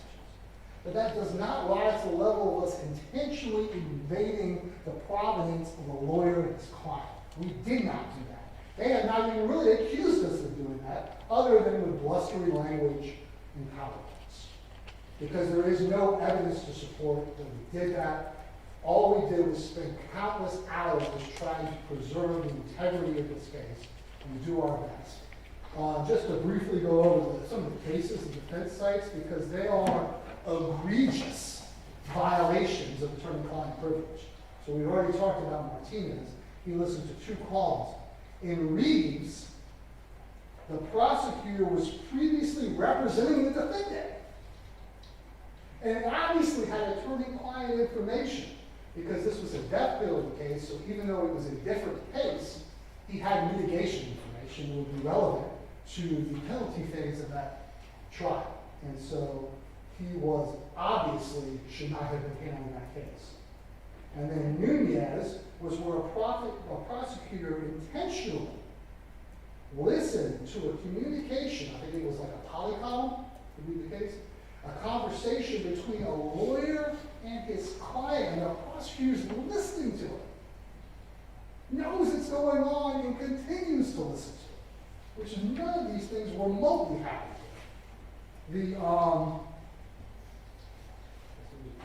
And then the other cases he cited, because they take a quote out of these cases as support for the idea that we should be kicked off the case, or that even Ms. Stifler should be kicked off the case, and she should not. The absolute activist case, which was a federal third supplement district court from Fort Myers. The quote that they put up on the PowerPoint, Your Honor, says that the emails were attached. There were attachments that they looked at from the client to her lawyer. The case says that the lawyer, know if it was the lawyer or the client, sent those, so the communication was between the client and the lawyer with attachments. Those emails were inadvertently forwarded to opposing counsel, an opposing person. So the defendant claimed that the reception of those emails somehow waived attorney-client privilege. That's what that case is. So it's not about the attachment somehow make it, if you attach something to an email to a lawyer, it makes it privileged. That case was about accidentally forwarding privileged information, and then whether or not that waives privilege. In the Hagen's case versus Gabriel and Kubota, this was not the creation of third, this was his own medical information that the client was sending to his lawyer. So the argument was, well, you could have gotten his medical records from a different source, therefore it wasn't attorney-client privilege. The court said, well, no, this is obviously the defendant sharing his life experience, his background with his lawyer. And so that is a completely different situation. In Ford Motor Company, they actually sought to review the litigation database that the company used when they stored all of their litigations. That's what they were looking for. I think they cited Tubelair, there's a fee agreement, whether fee agreements count as attorney-client privilege. And then finally, in Burrow, these were documents related to the investigation that were clearly attorney-client privilege. So none of the cases that they've cited are even remotely what we did right here, where we looked at the Google Drive return of 2 documents that did not indicate that they were attorney-client privilege. And obviously the text messages are between the defendant and his co-defendant, and were clearly not attorney-client privilege conversations. The timeline, we have to take their word for it about all of that. We haven't reviewed the document, and certainly nothing in that is prejudicial or call into question the Stifler nor the state attorney's office's ability to prosecute this case fairly, and does not even give the appearance of impropriety. So the defendant can rest assured that our evidence is based on lawfully obtained evidence, or will be subject to legal analysis by your honor and the defense to determine its relevancy and admissibility, and then determined by a jury to see whether or not it is probative enough to convict him as charged. If you have any other questions, I'm happy to answer them. Why wasn't Nazario used to get the 2 documents? Because Nazario was used later. Let me add a moment because I want to make sure the Stifler was transparent.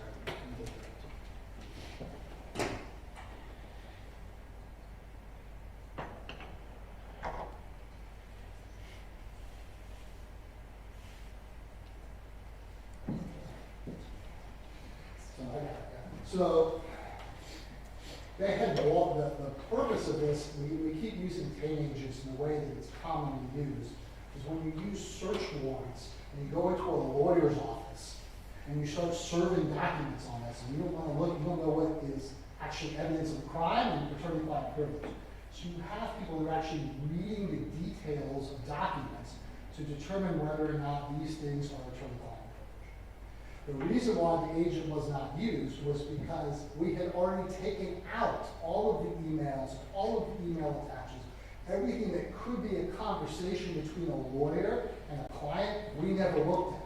So when it was the agent going through, when I said the ATF agent going through, we had already taken out all of the attorney-client conversations from the Google Drive, and we're looking at just documents that did not indicate anything. That's why she called. She's like, well, this says confidential. And the question is, does confidential, stamping confidential on a document, make it attorney-client privilege? And she's like, well, no, of course not. There has to be a communication between the 2. Now, there are 2 different things here. The defense is hard pressed to say that the text messages are a communication between him and his client. The timeline may be, but that's why the agent looked at those, because we had already taken out all of the conversations and walled off the emails and the attachments. So I said the attachments weren't looked at either. Those were walled off and taken away. So the only as things that were saved on the ruler job. I mean, he was used like, And my understanding is Stifler's, so based on what was admitted through the text message, send it immediately. Both items were sent 15 minutes later or so. Those two documents, the timeline and the Texas. right? And the one was looked at / you would like to use, the other one was not looked at. The text messages were read. The Stifler went through the text messages and looked at them. She actually saw the document. Okay, and then based on the representation of Butler, she did not look at the timeline. She has not looked at the timeline. She heard Butler said what was in the timeline, and she never looked at that. So she knows Butler's representations, and she testified that it appeared to be either a marriage. Well, I don't want to talk about the contents. Right. Well, I think she testified. Okay. That's where she was talking about the publicist.